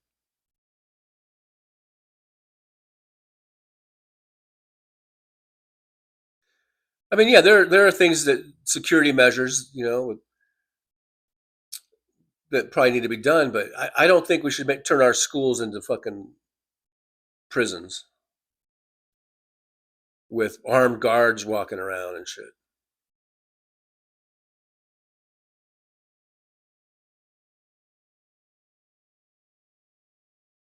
Roxanne, chopstick mic. Yeah, this is a chopstick mic.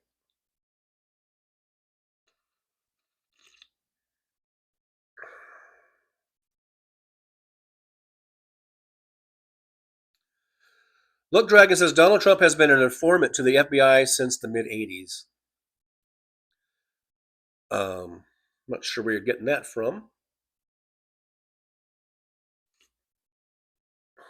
If that's just your speculation or if you have any evidence of that, I don't know. Hey, One Vision's here. Good to see One Vision. Thanks for coming on into the old driver's lounge. One Vision saying, Fancy Factory, no, we need people who swear the oath to protect and defend the Constitution and follow their fucking oath. Yeah. That's what we need. I agree with that. Gulf Marine says Gavin called out Tiny Mike Johnson for his 4-time California murder rate. Yeah, it was right there in the intro. It was very. I thought it was a very, very funny way that he did it. Very kind of, he was doing that like mocking in a mocking way.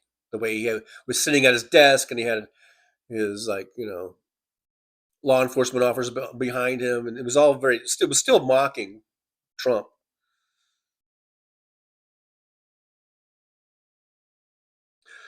Roxanne 79, ooh, was the recent shooter trans, or did I hear that wrong?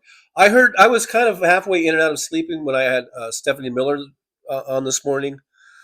And I thought I heard that too. And so that was the first I heard of it, that the shooter was trans. And of course, what's the first thing that the right wing does is they start blaming the trans community. This has nothing to do with the trans community. This has to do with guns. And people and a person who should never have had a gun getting one. Has nothing to do with being trans. But of course that's exactly where they went with it. The right wingers, the right wing nut jobs.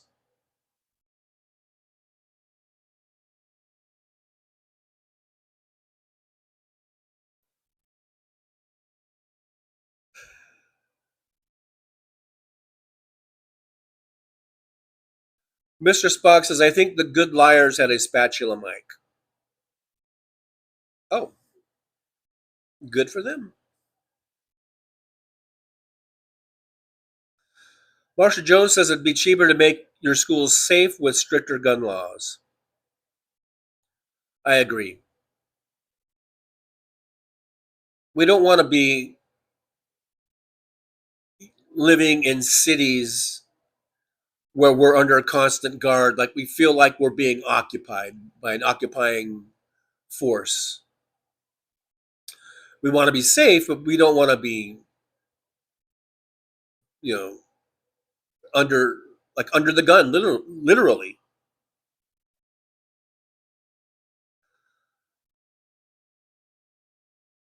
Hey, the Soulcraft, your greetings, TJ, and good people. Hello, Soulcraft. Good to see you. Thanks for dropping by. Always good to see you in the chat. Here's Eric Davison. Hi from UK. From the UK. So we've got, hi, Eric Davison. Welcome to the chat. We've got several folks that come in here from the UK. We've like Paul Sharkey-Mannion, and we've got Sammy Carter, I think it is, and a few others. We got Belfast Bob from Ireland. So thank you. We've got quite the UK contingent here. And welcome to the Trucker John live stream chat room, driver's lounge, as I like to call it.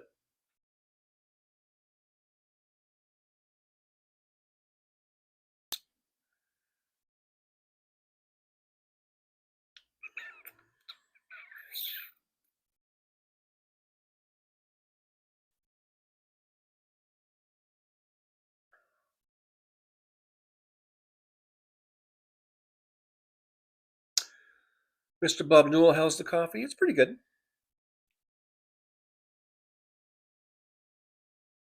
Lug Dragon says, get ready, everybody, they are about to release the Epstein files, and Donald Trump's name will be redacted unless it is about him calling the FBI on his buddy Jeffrey Epstein.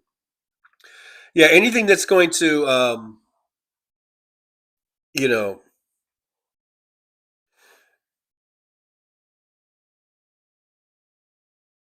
that's going to place him in an actual crime, that they'll redact it.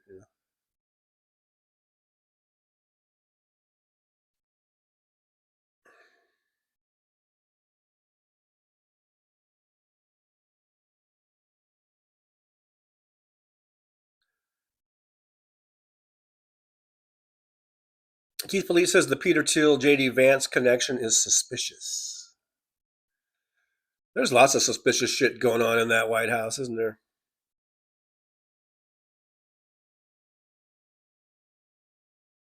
Look, Dragon says that's how they are going to spin it? Probably. Roxanne 79 says, I got respect for the Dodgers too.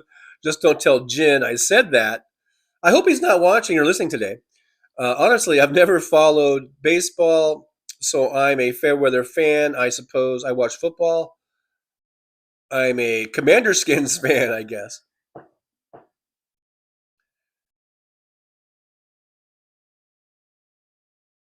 Commander Skin. That's funny.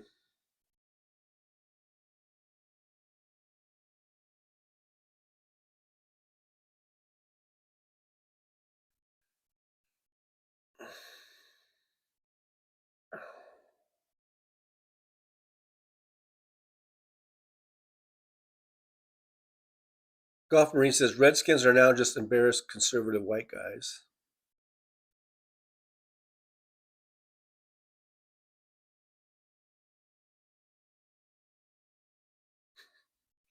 Chris Doug says Keith Polite, Peter Thiel and JD Vance have been in a long-term relationship for years, and it has the rainbow flag there. I thought that was funny. I thought that was kind of funny. It's a little bit funny.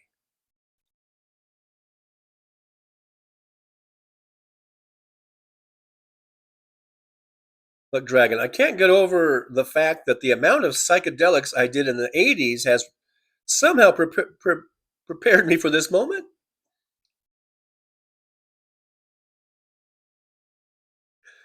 So it's all paying off. It's all paying off now. All those shrooms and acid you dropped, and all the mescaline. Eric Davison says, I've got an idea, or I have an idea. I have an idea. But have a long-winded question. Oh, who in the chat has a hobby, society, club, or interest? Does it invoke state competitions? I'd boycott playing against red counties, etc. Interesting.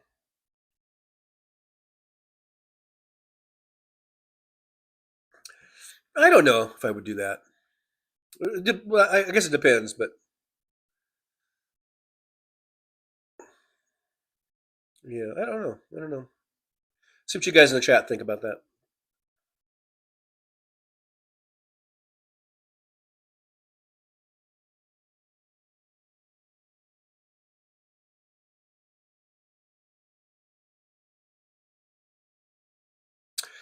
Socrates says, brought dad home today, so give me grace to get through this. Give me strength. You'll get through it, Soulcraft. You'll get through it.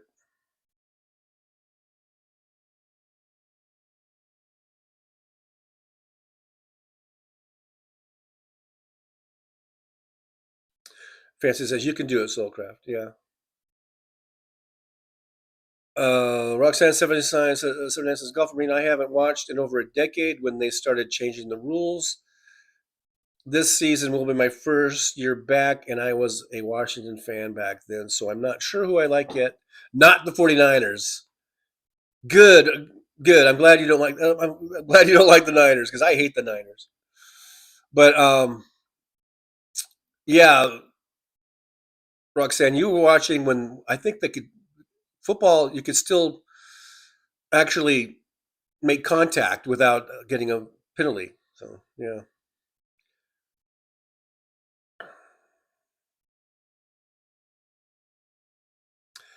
Golf Marine says it takes youthful audacity to drop acid. I'm going to try to manufacture some audacity, that is.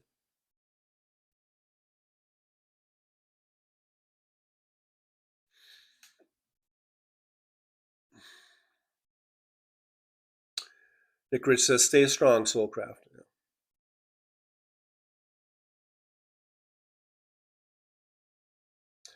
Paul Sharkey Mannion says, back in the day, a trans woman to man beautiful friend of mine said to me in the middle of a nightclub, when I convert, I'm coming looking for me.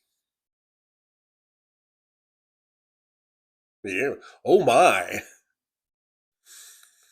The Fancy Factory says music of their youth is your secret weapon. Soulcraft sure worked for me. Oh.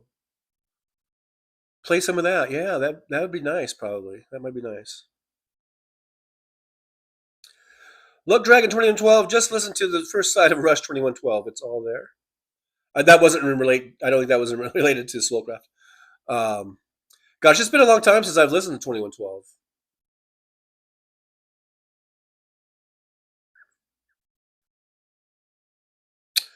Roxanne says, Soulcraft, Jen and I have been thinking about you and your dad, sending love and strength, my friend. Lean on us when you need to. On hugs. Yeah, I know. It's like I said yesterday, it's a tough thing to go through. We've got a couple people in the chat that are going through that, I think, right now. And, it's a tough thing. But I think we almost all deal with that at one point or another in our lives. With our folks getting older and passing away and stuff. It's tough. But we get through it. Golf Marine says the Commanders are cool with me. My sports fandom has waned a bit since politics got so serious. Yeah, I'm kind of that way too. I mean, I kind of, I guess I just love football because I used to play football and I had illusions of grandeur that maybe I could be a pro. Of course, I was too small and too slow to ever be a pro. I mean, I did play some decent football. I got pretty strong and everything, but I was never really pro material. But anyhow, I guess I still watch football because I like to live through those guys, watching them, and it's just I've always followed one team as being my favorite team, and that's the Rams. And so it's just fun to follow a team. It's good. So, if you can do it and have fun, if it's fun, then do it. If it becomes where it's not fun anymore, then don't do it. Anyhow, Chris Doug, member for 8 months. Good buddy. Oh, thank you, Chris Doug. Chris Doug was a good buddy. Happy Labor Day, truckers. Same to you, Chris Doug. Thanks so much. I appreciate you. I didn't say, did I say yippee? I did the thing, but I don't think I said yippee. So yippee to Chris Doug at the good buddy level. I think is that one $5.99 a month? $4.99? Thank you so much for that support. I do appreciate you. Happy Truckiversary, I think is what I'm supposed to say. So thanks a lot, Doug. I appreciate you. Luck Dragon says, my daughter has a daughter and she was pregnant with a son. It's funny because after 25 weeks in her womb, he died, and I never thought that could happen to me. Well, that post went dark. Sorry to hear about that. That's pretty sad. And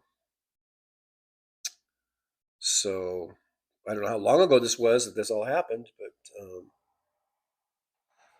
I don't think it's funny. But anyhow, yeah, sorry to hear about that, Luck Dragon.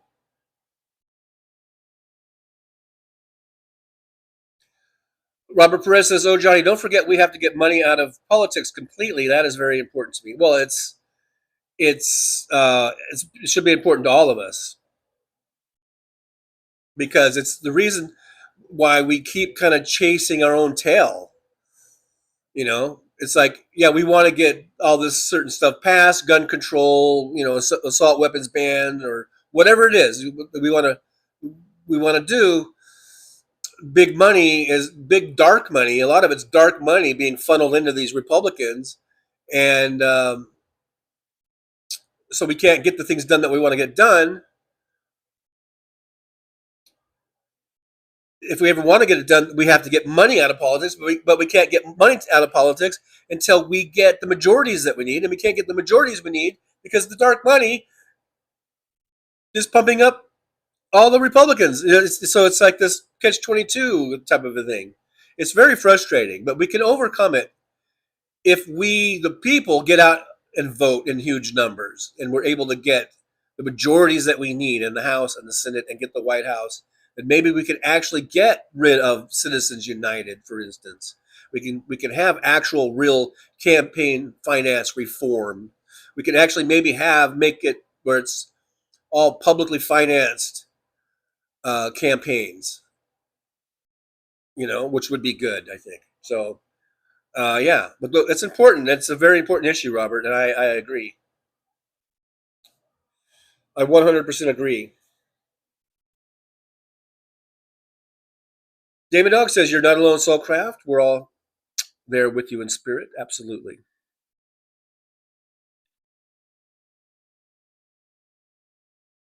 Mr. Spock, they would still use other types of stolen weapons, can get any type of weapon at a gun show, show fake ID and pay cash, good to go. Well, that's the loophole, the gun show loophole that I always bring up, that we need to close the loopholes there.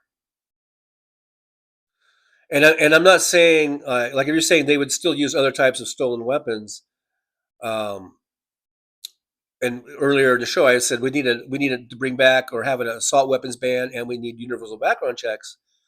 And just those two things alone would reduce, I think, gun-related deaths in general and mass shootings specifically by at least 70% as far as the mass shootings are concerned. That's what we had before. I don't see why it wouldn't happen again. But I didn't say that it would be, perfect or bring it down to zero or whatever. But yeah, absolutely. The gun show loopholes are something that need to be dealt with. David Windler says you can't give an assault weapon to an 18-year-old kid who just lost his girlfriend.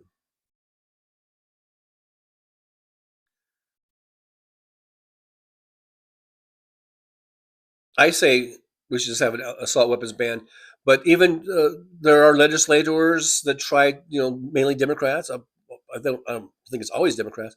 They're trying to get the age to buy, even just to buy an assault weapon. Can we at least raise the age limit to 25? Yeah, like you say, why should a kid who just turned 18, the day before, be able to all of a sudden just go into a gun store and buy an assault weapon and a whole shit ton of ammo and not raise a red flag?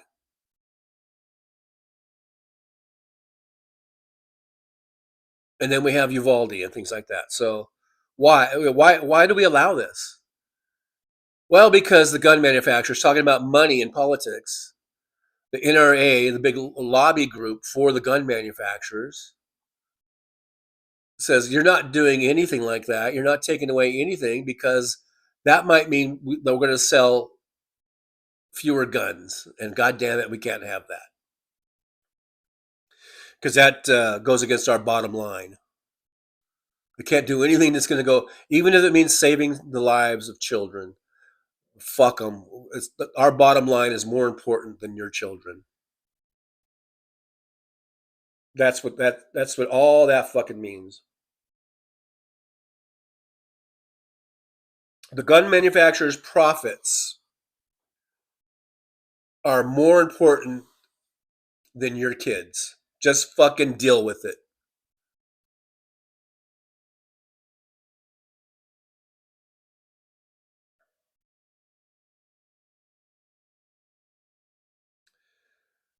Luck Dragon says, but it did? I'm not sure where that's coming off of. So that's where I'm at right now? I mean, that's where I am. So that's where I am right now. Stop killing babies? Those two little children who died while praying in church are babies? Are babies. I get confused with your punctuation. Yeah, it's horrible. Like I said, the gun manufacturers' profits are more important than those babies. So God damn it, you just gotta lump it, man.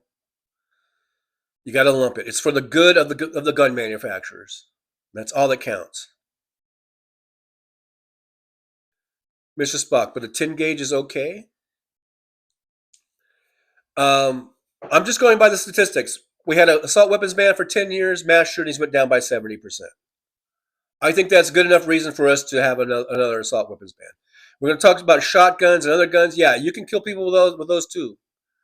And I think we need to have universal background checks.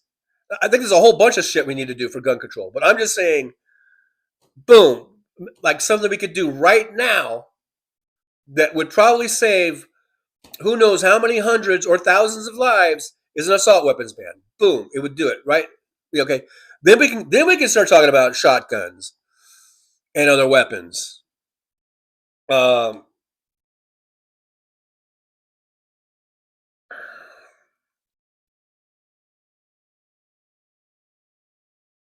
Just because I'm talking about assault weapons doesn't mean, these things aren't mutually exclusive. I mean, we can attack certain areas and then work on other areas later. Like I said, assault weapon bans and red flag laws and all that kind of shit.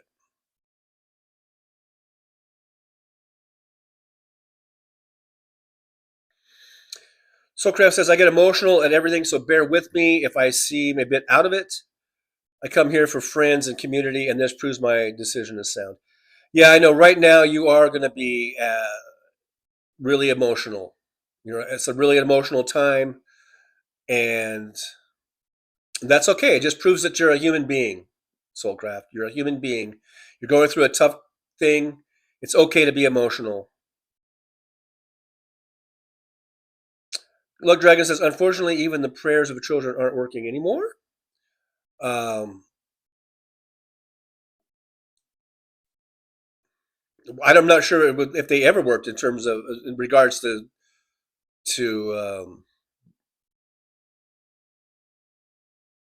guns. And Mad Max says, love that USA veterans went to Washington D.C. to teach the National Guard, and that guard has left D.C. Yeah, that was that Ginger Good Giant guy. I had him on my intro too. Yeah. Damon Dog says exactly, David Windler. When I was 18 in the Army, we had to check out our weapon every morning and check them back in at the end of the day. They probably still do that, don't they? Do they still do that? I mean, I would think they do. Mr. Spock says, Bright Eyes walked into the house and on my lap, for fuck's sake, cleaning her beak. Aw. That's so funny. Bright Eyes. Bright Eyes thinks that that she's a cat, like, or a dog or something. That can just sit up on your lap there.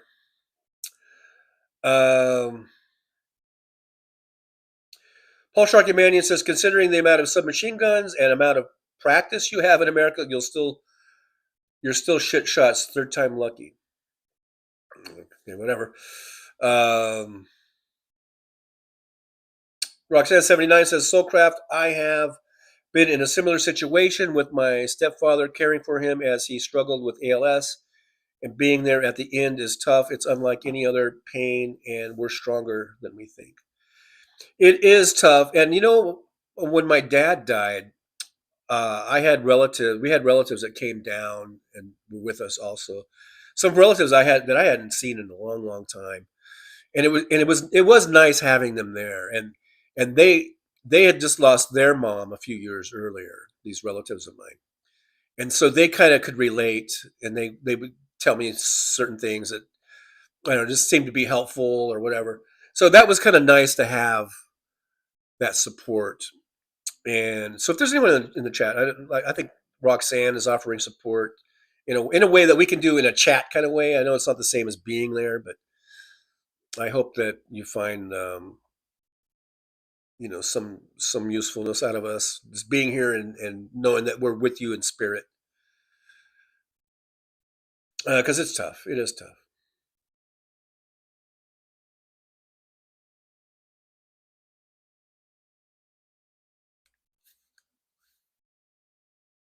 Michael McAndrews, I think of all the filth that has kept this gun nut shit going. How many little kids and others do they think it is okay to have killed? And then that's the thing. Then the people will say, but what they'll say is that, okay, then everyone should have guns. The only way to stop it, remember the LaPierre, where the best way to stop a bad guy with a gun is a good guy with a gun. That will be their defense. But after if you get past the thoughts and prayers thing, then it's going to be, remember, they wanted teachers to be armed, they wanted custodians to be armed, they wanted everyone to be armed to the teeth. Everyone packing a gun. And then that would solve everything. I think the more guns that are around, the more gun deaths. The fewer guns that are around, the fewer gun deaths. I think it's really simple. I think it's really super simple.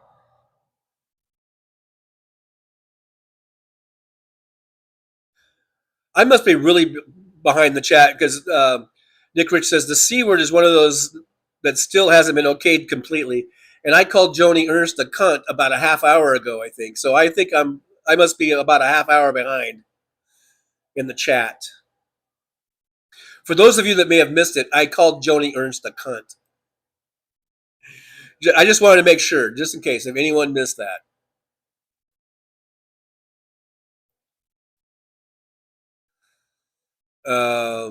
And you can tell her I said so if you happen to run into old Joni. Mr. Spock says TJ is correct. Thank you, Mr. Spock. I'm so far behind in the chat, I don't even know what I was correct about, but I'm going to take your word for it. Oh yeah, super spreader event. Thank you, Jussie. That's the term I was grasping for. Yeah, and Sturgis. God, I really am behind in the chat because talking about Sturgis, it seems like it was yesterday I was talking about it. Yeah, that was a super spreader event, and there was definitely some FAFO that went on there.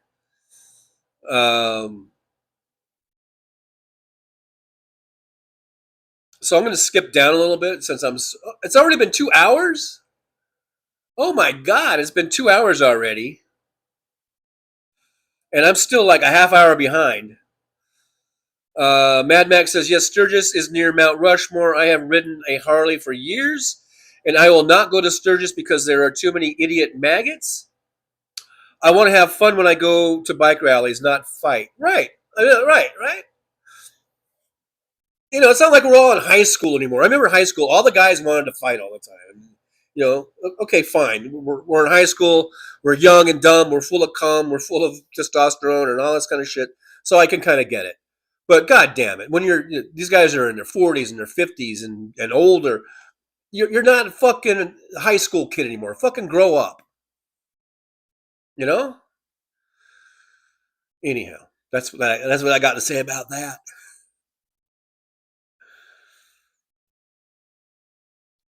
Mad Mac, we need to make our own, liberal Sturgis. I'm not a bike rider. I'm not a biker, but if I was, we need to make our own, what would it be? Just liberal Sturgis. But it wouldn't be in Sturgis. It would be some other town. I don't know. I guess. Unless it could be, I don't know. We need a liberal biker club. Or not just a club, but we're all like when they all come,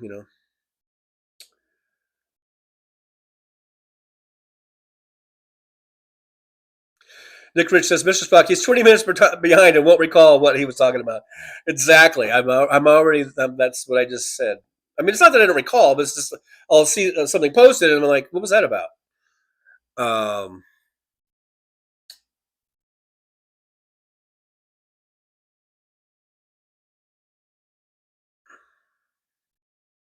So I am going to probably skip down and do a little needle dropping, as I like to say, since we're at 2 hours now and,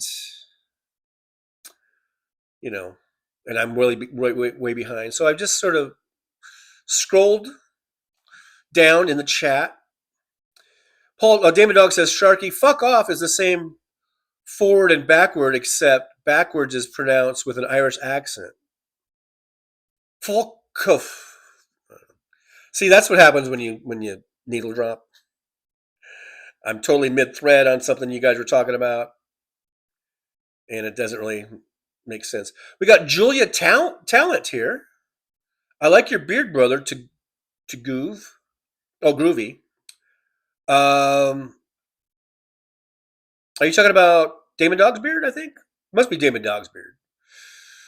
I did skip down. I'm mid-thread, so... but Julia Talent, good. Thanks for being here. I don't know if I've seen Julie, not Julia. Julie, I think it is. Julie Talent, thank you so much for being here. I appreciate you. So thanks for coming by. I hope you will like and subscribe. Hit the notification bell and come back. We are on just about every day.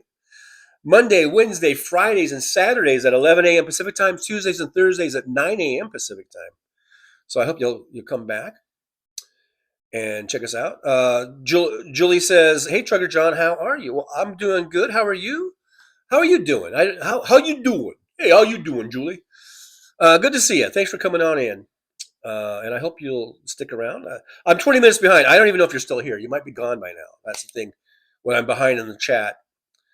And Jolie, not Julie, but Jolie is reminding us about the channel memberships starting off at $1.99. Guys, what can you get for $1.99? For like a whole month, you get it for $1.99. So we got that. We got super chats, super stickers. You can like, subscribe, and share. It's free. It doesn't cost you a dime. And we got Buy Me a Coffee and PayPal. And those are the links. If you want to support the show.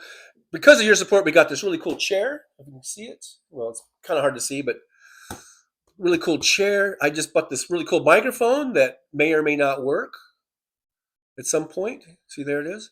It's not hooked up right now, but eventually, someday it will be. And that's all because of fan support, getting some good gear. I did look into the other day, remember I was talking about getting a computer? And just for shits and giggles, I think I went on Amazon or something, or I just Googled cheap laptops. And I went, and it took me to Amazon, and they've got these fucking 13-inch MacBooks, which is all I need, I think. I guess it's used. I guess it's refurbished, but it's set because they have different ones. You can get ones that are like okay and good, and this one's excellent. And it's, I think, for $299. So I'm figuring, hey, for $300, you know, it's probably worth the risk. I might order one of those because I've been looking at the new ones, you know, and they're like, you know, a couple grand for some of the ones I've been looking at, or more, you know, $2,000-$3,000 for some really nice, you know, brand new, you know, Macs and stuff. But they have this one. It says it's excellent for $299. So I might get that, and that will be because of fan support. If we do get that, it's all because of you guys that we're upgrading the gear, and someday this might be an actual real show. Josh says that's such a dick move to mess with the firefighters. Oh yeah, whoops, I'm behind in the chat, but yeah, that we were talking about that, and that was just ridiculous, totally fucking ridiculous, man. Josh sees PBR is better than Keystone. Oh, absolutely. Past Blue Ribbon is definitely 100% better than fucking Keystone. Keystone, I haven't had a Keystone, I don't think, since the 80s or something. But I remember drinking that. Those were the salad days. Not that I'm doing much better now financially. But I remember buying Keystone. And I mean, if you ever needed to like kind of like clean out your system or something, you know what I mean? Go drink a 12-pack of Keystone. Boy, that sounds like a blurb for Keystone. If you ever need to clean out your system, drink a 12-pack of Keystone. Trucker John. That sounds like a hearty endorsement, doesn't it? Roxanne says, Josh, yes, but I had to settle. It was cheap, and I was drinking a lot back then. Now I don't drink at all, barely. I had a Heineken the other day. Yeah, if you're going to drink something with some quality. I like Heinekens.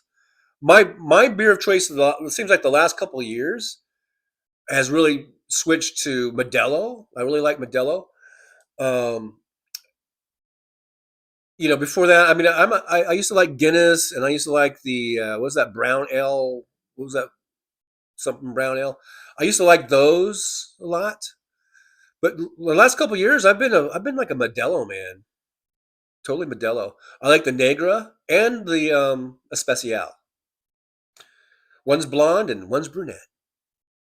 I like to mix it up. I like to mix it up a little bit. You know what I mean?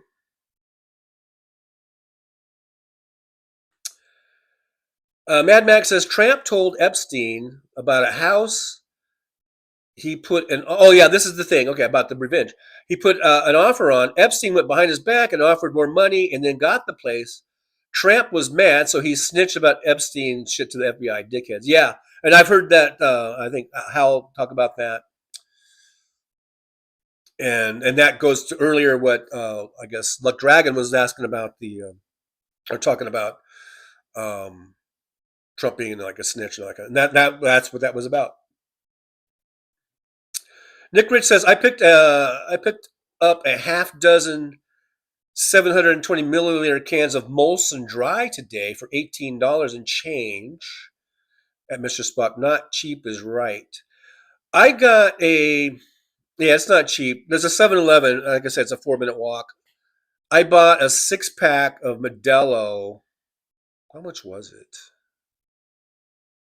I want to say $9.99. Okay, $10 for a 6-pack. I remember $10 for a 12-pack, but I think it was $10. But at least it's a good beer. It's not, at least it's not some crappy beer.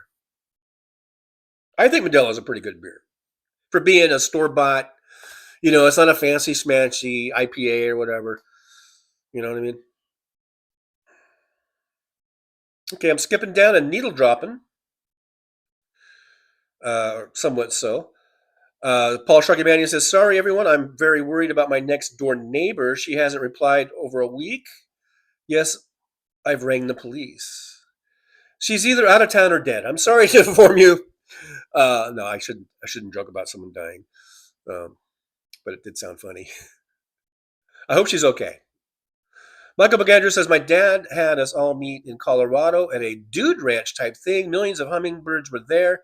they had huge nectar feeders set up. Oh, that'd be kind of awesome.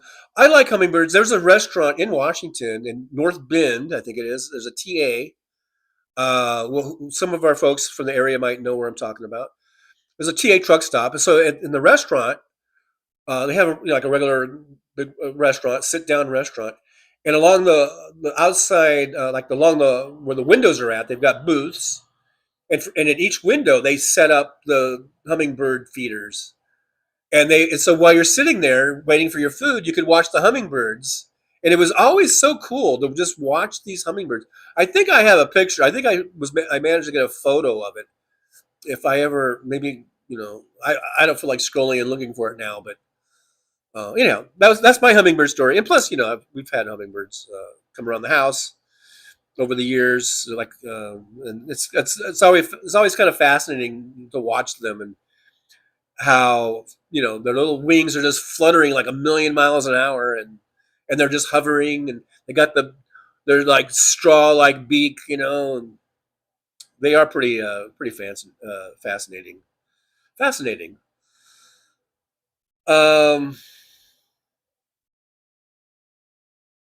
So here I'm skipping down, guys. I'm skipping a lot of your chats. Thank you guys for being here, though.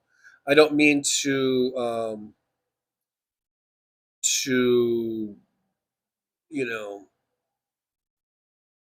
discount anyone's posts or whatever. I just can't read them all. I can't read them all, folks. Christina Weill says, Chris Doug, I wouldn't send my children to a school where there's armed military guards. Yeah, I just don't think it's I just don't think it's a good atmosphere. I know you might say, well, there would be someone there to stop the shooters. I think we need to do something else to stop the shooters.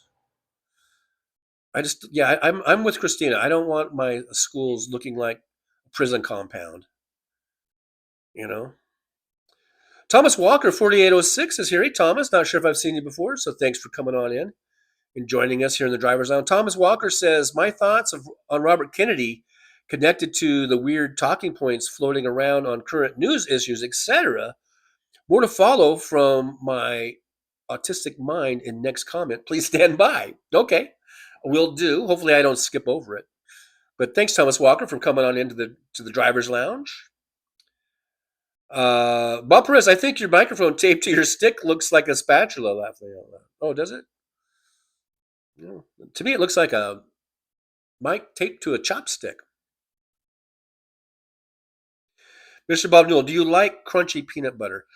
I don't hate it, but I much prefer creamy. No doubt about it.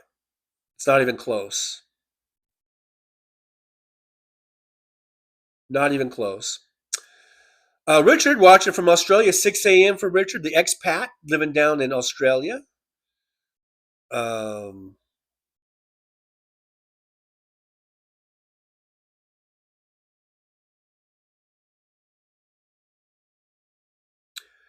Michael McAndrews, 3:55 in Michigan. Yeah, I'm like a half hour. How did I get a half hour behind you guys? I guess I was going off on tangents and things of this nature. MJ Daniel from Washington State there says Jim O'Neill, Kennedy's deputy secretary who worked for Peter Thiel, may become the new CDC director. It seems as if they actively want Americans to die. Yeah, well, that would fit. I guess that would track. That tracks with the Peter Thiel fucking bullshit. Like I said earlier, we're screwed.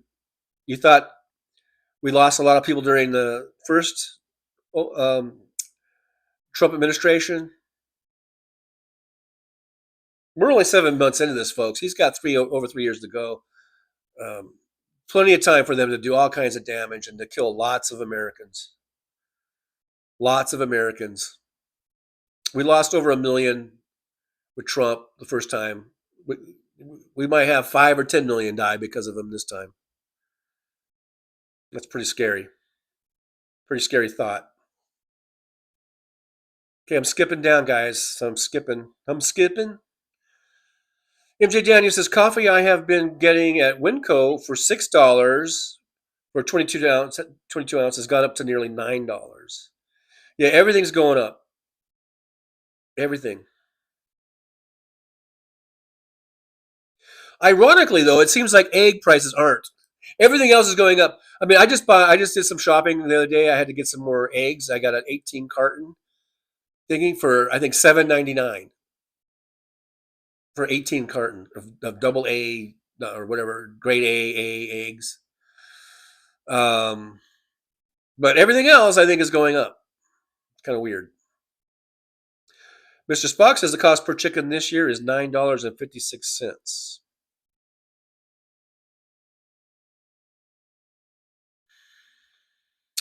Paul Sharkey Mannion says a good chip shop is hard to find. Are you talking about French fries? When you say chips, do you have shops that just sell French fries? Chris Doug, 4 p.m. East Coast time. Yeah, I'm 29 minutes behind the chat. Even with me doing all this skipping, I'm still 29 minutes behind. And I will have to end the show pretty soon because I can't see the state of battery charge on my phone, but it's something to be concerned about.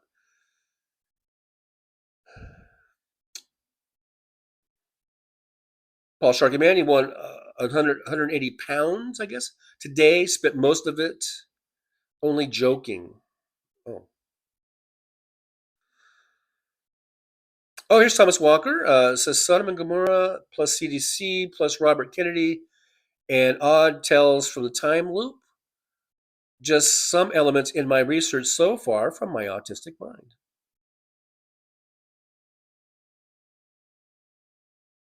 Interesting. It says, I love puzzles, etc. Oh, awesome.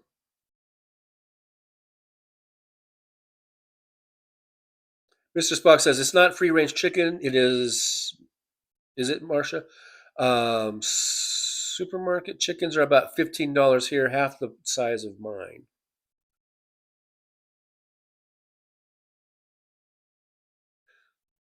I'm skipping down a little bit. Mr. Spock says, I can't believe how tiny supermarket chickens are. I know, I saw some of your chickens in your video, and they look pretty big and beefy, if you know what I mean. Nick Rich says, Mr. Spock, what's the feed cost to raise a chicken that's worth $25?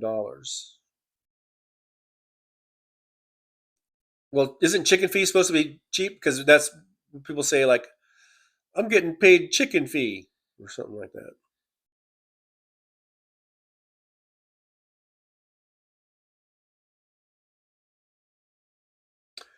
MJ Daniel, reminding us about the Texas floods, says all those people dead from the flooding in Texas shows just how much Republicans really care, right?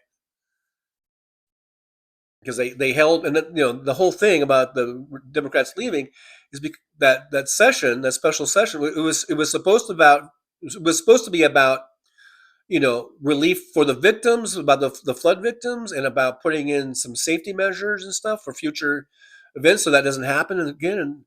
And then they got him in there, and they're like, no, we're gonna. Well, that's when Trump called and says, hey, get me the 5 seats. And then all of a sudden, Governor Abbott's like, okay, boss, we'll do it. And then they changed the whole proceedings to want to change to redistrict, do a mid census redistricting. So they didn't really. So the Republicans just really showed their cards there, didn't they? They showed their true selves. They didn't really give a fuck about the flood victims.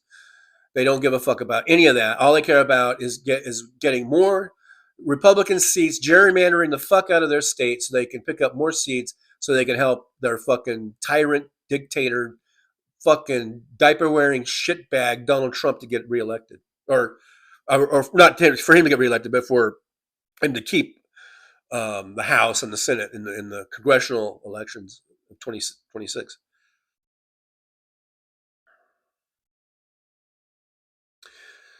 Sharky says Putin played Trump like a kipper, and as for Putin's foreign secretary wearing the CCP t-shirt, what the fuck, embarrassing. Yeah. It's all a big shit show. It's all one big shit show, man. One Vision says there is always one more thing you can do. Robert Perez says, I have a brother in Arizona that's buying pistols from a pawn shop, and my brother in LA is buying guns unregistered. It's fucking insane. Wow. Wow. Oh, look at here. We got Thomas Walker with a $5 super chat. Thank you, Thomas Walker. Yippee. I'm sorry it took so long. I know I'm behind in the chat. So don't think I didn't, that I appreciate that. So I appreciate it very much. Thomas Walker says, love the show and the vibe. Thank you, Thomas. Yippee. Thanks for coming on and hanging out and finding the show. And I hope you'll subscribe and be a regular to the show, regular contributor, regular person in the chat. Thank you very much, Thomas. And we also got Damon Dog, $4.99 super chat. Yippee to Damon Dog. Thank you so much. Yippee to Damon Dog. We're 4/5 of the way. We almost made the goal. We're almost there. One more and we make a goal. Haven't made the goal in a while. Yes, Krista, Newcastle Brown Ale was my fave. That's the one. I love Newcastle Brown Ale, and I'll have that every now and then. And I like Guinness. Those are like special beers, special occasion beers, or whatever. I don't know. But what I've been buying and taking home and putting in my fridge, probably for the last couple of years, is either Modelo Negra or Modelo Especial. But yeah, I like me some Newcastle Brown Ale. Now, to my English friends in England there, Paul Sharkey Mannion, etc., I used to buy this one. Do you guys have it? It comes in a can. It's like it's a yellow can. And it has like inside the can, there's like a ball, like a round ball made of wood, I think. Or no, maybe not wood, because it sinks I think it's in the bottom. It must be, I don't know, steel? Is it steel? I don't even know what it is. But apparently, now I bought this, over the years, I bought it a few times. I would buy them. I'd see them in the store. And I really liked the beer because, and I guess what you do, I forget if you kind of shake it up or something. And then when you pour it into a glass, it comes out just like it was like a draft beer. So Paul Sharkey Mannion or anyone else that's from England, if you're in here now, do you guys remember the name of that beer? It came in I remember it was a yellow can, and it had like this ball or something inside the can, and you could hear it shaking around. And then when you poured it into a glass, it had a nice, healthy, frothy head to it, and it was really good. And I would keep mine refrigerated. I don't know about you English people if you drink warm beer, but I would always keep mine in the fridge because I like cold. I like my beer cold. But anyhow, if you know of that beer, let me know if you know what I'm talking about.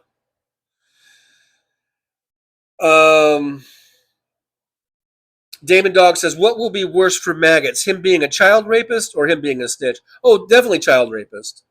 I really don't think they give a fuck about almost anything that he does, that he's done, other than being a pedophile. That's the thing that's going to bring him down. They don't really care about him being a snitch, snitching to Epstein. They don't care that he's sexually assaulted E. Jean Carroll. They don't care if he's raped anybody other than as an adult. They don't care about the 34 felonies for committing fraud. They don't give a shit about any of that. None of it. Completely okay. He's okay to do any of that shit. But the one thing, and let's give him some credit for having at least these kind of scruples or morals, I think for a great many of them, if they believe it, now they might try to say, oh, it's not true, no matter what, no matter how much evidence there is, they might still deny it. A lot of them might be in denial. But for those that aren't in denial, give him credit for at least having, not going over that line, not letting him, get away with that. That's the one thing, and I think that's the one thing that will bring him down is the pedophilia, as it should. Okay, I'm skipping down, guys. Skipping down. Jeff Hodge is here. Hey, Jeff, good to see you. Says Trump equals poop. And then he says $7.99 is outrageous. Oh, for eggs? It was an 18 pack, an 18 carton.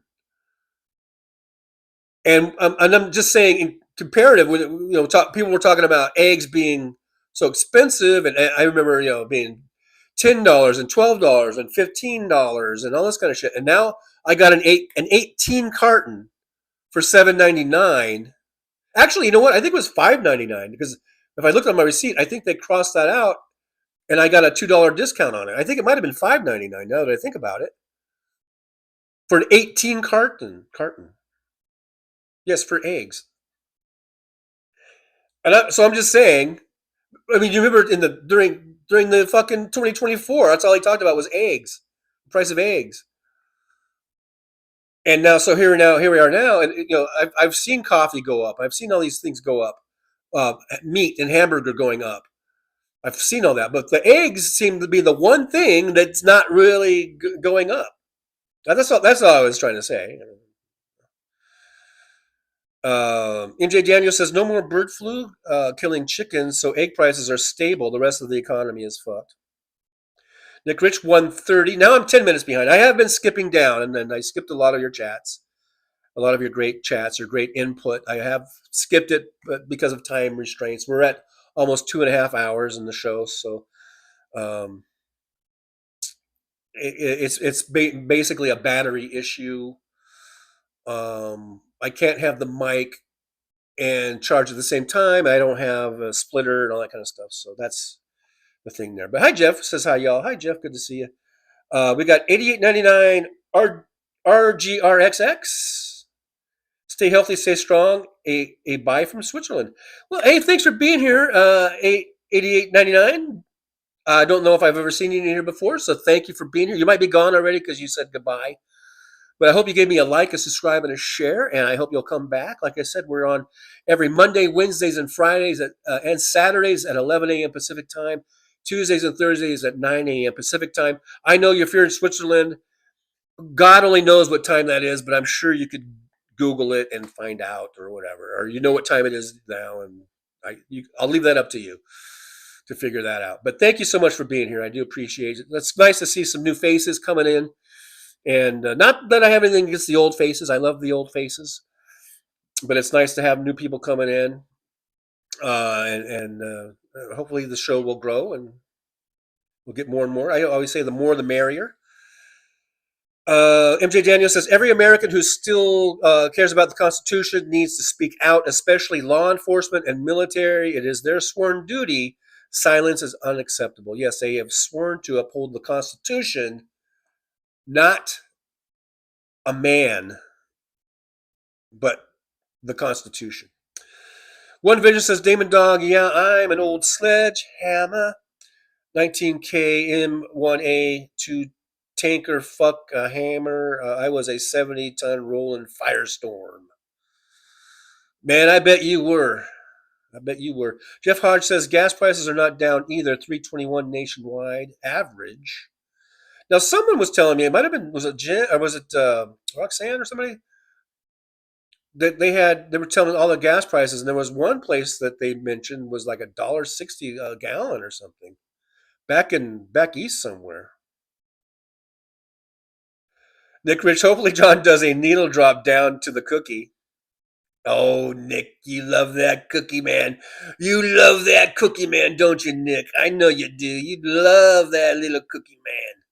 That little cookie, man. Christina Weibel says, I'm off to have listen to some music, Johnny Miller. I mean, I always say Johnny Miller. You guys, Johnny Million. Christina, I don't know, you might be gone already, but be sure to say hi to Johnny Million for me. I love me some Johnny Million too, so if you guys do go to Johnny Million, do a little Trucker John raid, send some love from me over to Johnny. And I'm going to be signing off, and I'll probably be listening to him too if he's still on.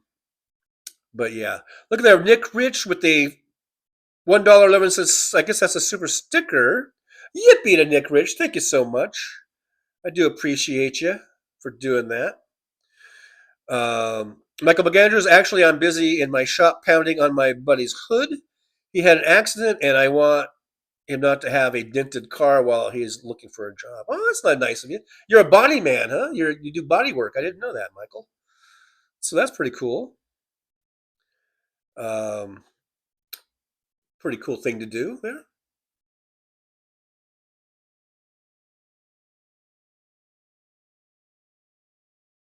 All right.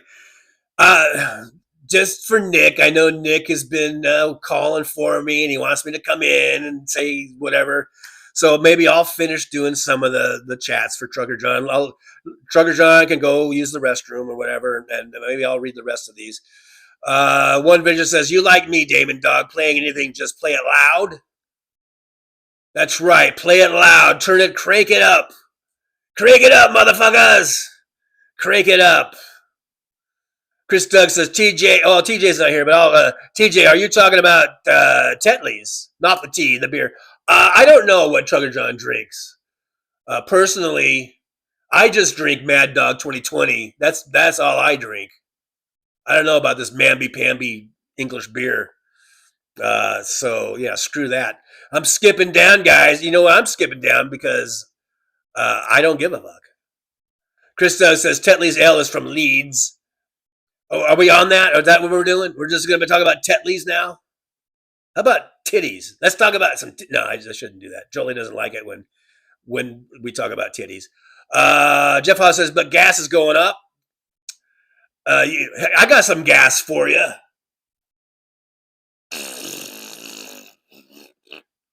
There's some gas. That went right up. Chris Doug, Powerball annuity just hit $1 billion. I'm going to win it. I'll probably win it. You know me. I'm a winner. Damon Dog, I'm tired of my old face too, John. Or who's John? I'm Cookie. I'm the Cookie guy. I'm Tough Cookie. One Vision says, Damon Dog, you know your ears are fucked when they tell you to put in the earplugs and then the noise canceling headset CVC, and we don't pay for hearing loss. Wow, that was a mouthful, One Vision. Why did I even read that? I don't know. That's the 28 seconds of my life I'll never get back. Why did you make me read that? MJ Daniel, watched some golf from Switzerland this morning on the Golf Channel. Oh, that's titillating. That's I don't think I could have gone on the rest of my day not knowing that you're watching golf from Switzerland. Chris Doug says cookies are fattening.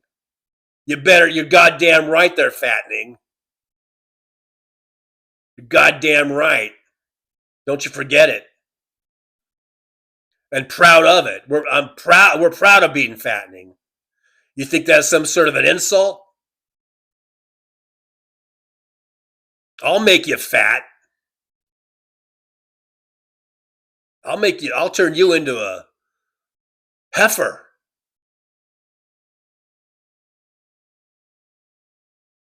Michael McAndrews, I also make peanut butter sandwiches. Well, good for you, Michael. Good for you. I pray tell, I heard that Trucker John had a PB&J for breakfast. So you guys have a lot in common. Bob LeBlanc, stop cussing, motherfuckers. High all gas is up. Jeff Hodge, been doing turkey meatloaf, manwich, and chicken tacos and green chili chicken enchiladas. You did the opposite of making me hungry just now, Jeff Hodge. You did the opposite of it. Nick Rich, nobody needs $1 billion. You know what? I do. You know why? I'm going to buy Canada with it. I'm not going to make Canada the 51st state. I'm going to make Canada my bitch. Hey, Nick, you wanted me, you got me. You wanted old Tough Cookie, you got me. Jolie says no titties talk. All right. Since you're the head honcho around here. You're the real person in charge. I know Trucker John, he thinks he is, but Jolie's in charge. So, all right. No more of that titty talk. Mad Max says PG Tips is the best tea, in my opinion. Yum. Now you're putting me to sleep. That's a cure for insomnia right there. One Vision says, well, was you the big boys Damon 155 millimeter, 120 millimeter? It was loud enough for me. Yeah, we got some old tanker gun talk going on here. Well, I was going to say titillating, but I don't want to do that. Jeff Hodge, I'd be happy with $100,000. You're just a cheapskate, Jeff Hodge. That's chump change. That's chump change at $100,000. What else we got here? What else we got? You don't need $1 billion. All you commies in here, you don't want $1 billion. I'll take your $1 billion. I'll take it then. I'll take that $1 billion right off your hands. All right. Owen's here. Owen Spoen. I really want an oatmeal tossed frosted cookie now. No bullshit. Yeah, you go ahead. You go ahead. The cookie's revenge is to make you fat. That's right. Going to make you nice and fat. Terrence M. Bunce. Hey, Terrence, good to see you. Thanks for being here. Kimchi. I thought you were talking about Kimchi, the beautiful goddess Kimchi, but you're talking about a tofu Reuben and Swiss sandwich or something. Okay. Well, all right. Hey, man, whatever floats your boat. Whatever floats your boat. Let's see here. I think Chris Doug, tater tots. Not. Oh, the thing that we can't say. Jolie said we can't say it. That's utterly inappropriate, says Chris Doug. Little play on words there. All right, guys. I think I've outstayed my welcome. I think hopefully I've offended a good number of you. That's kind of my goal.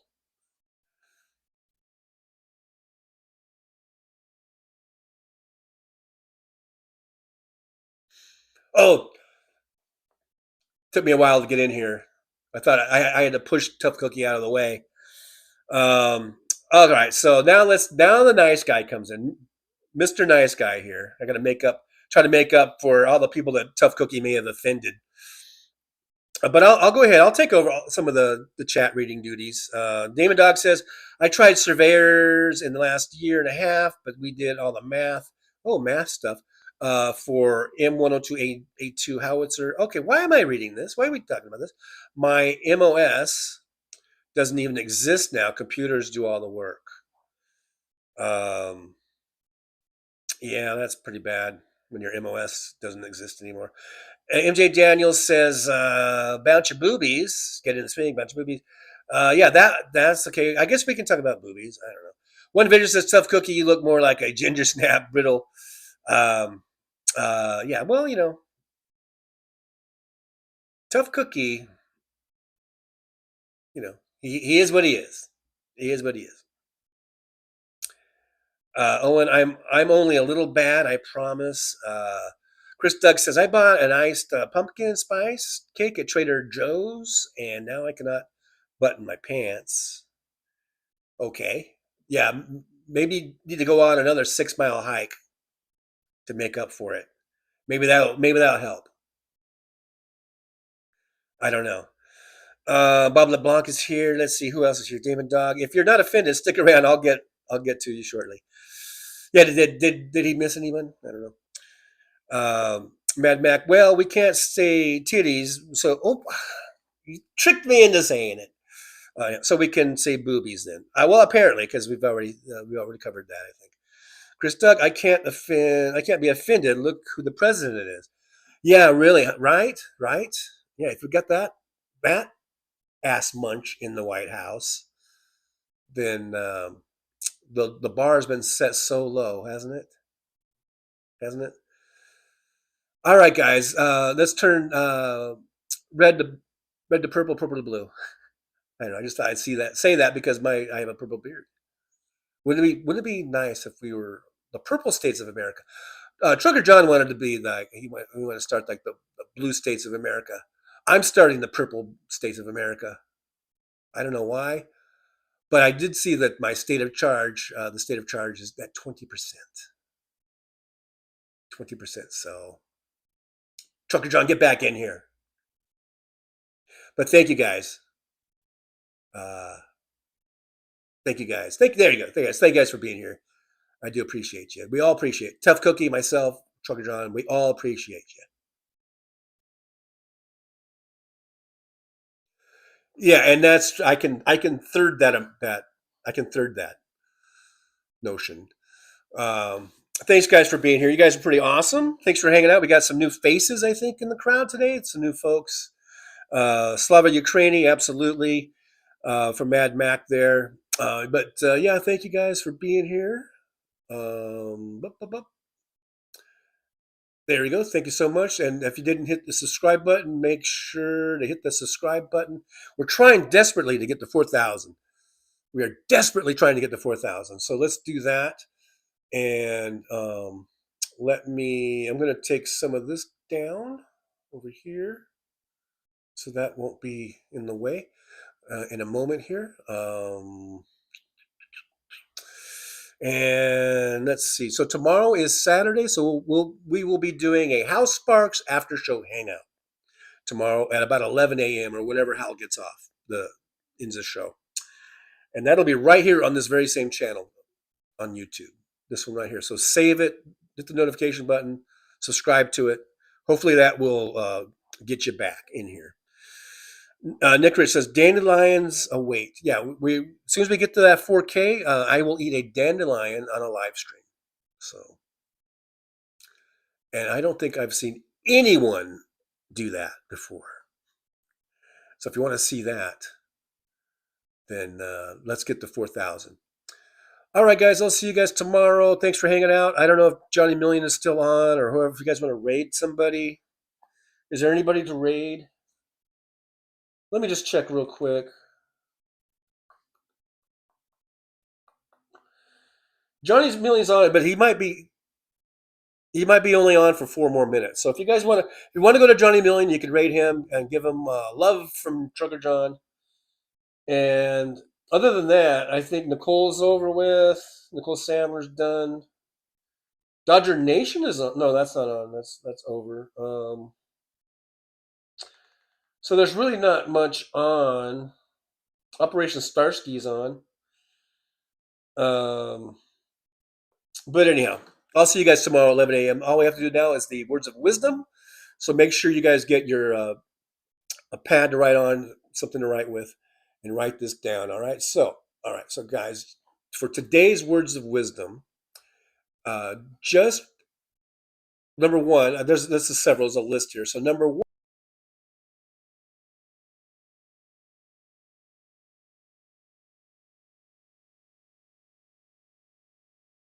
Well, it's time to say goodbye.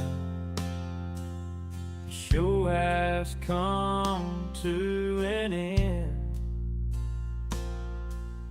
But don't be sad, no, don't you cry. We're all gonna come back and meet again. Have some fun times, hopefully nothing too bad. We might talk about war crimes. Might talk about Baghdad. I doubt we'll talk about door chimes. But if we did, I'd be only too glad. So hasta la vista, baby. The show is over, but could I ask you maybe to take a shower? No, that's not what I meant, but I couldn't think of anything to rhyme with over. Now my whole rhyming scheme is all screwed up. Oh shit, I should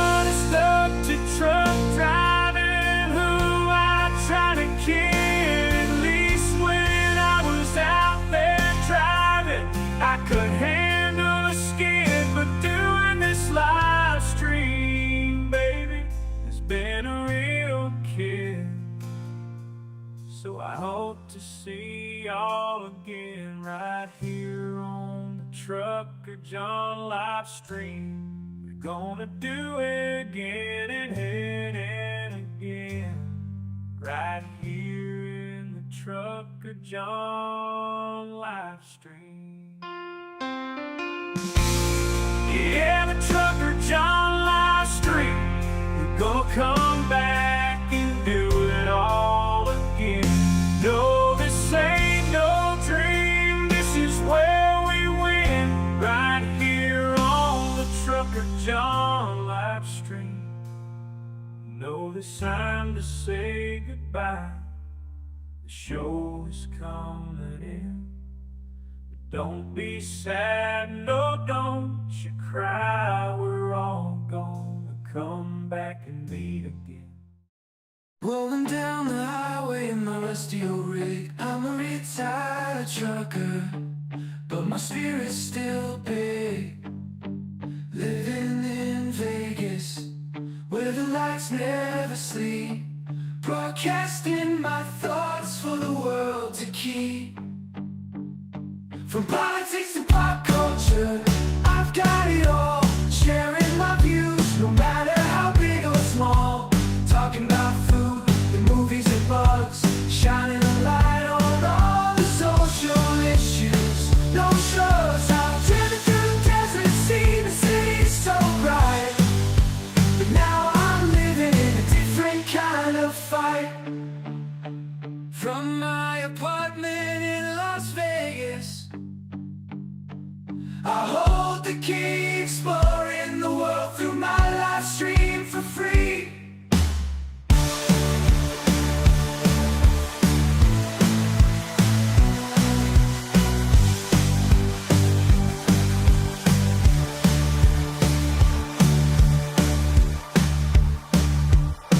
In my apartment in Las Vegas, I hold the key, exploring the world through my live stream for free.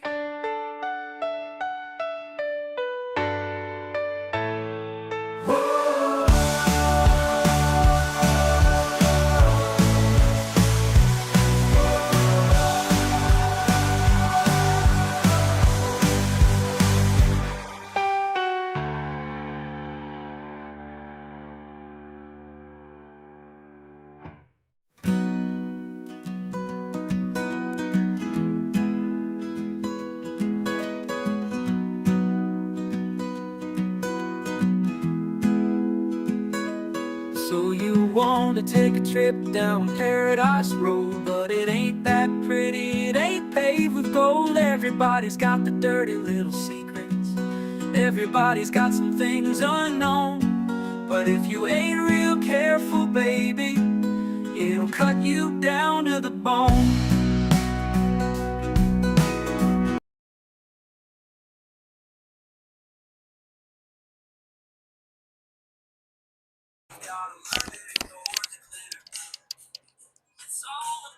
Butterfly, you don't wanna do either.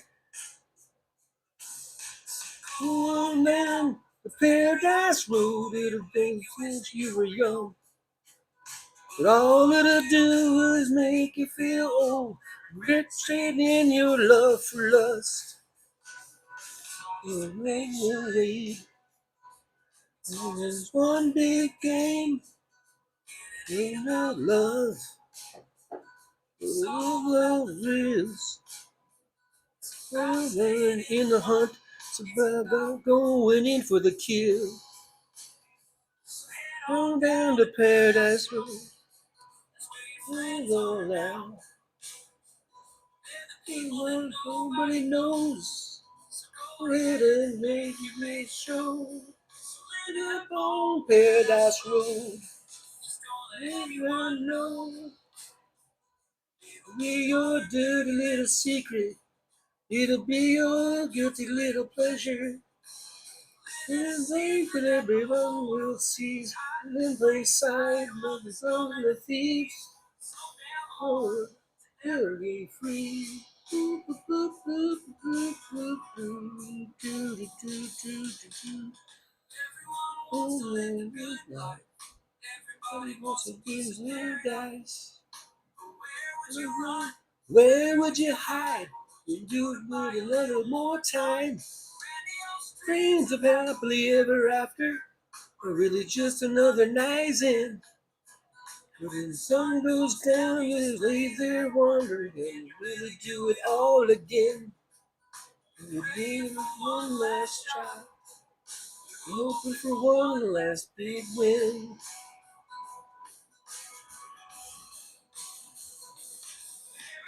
Road is always better hurry along. This road is calling, better hurry along.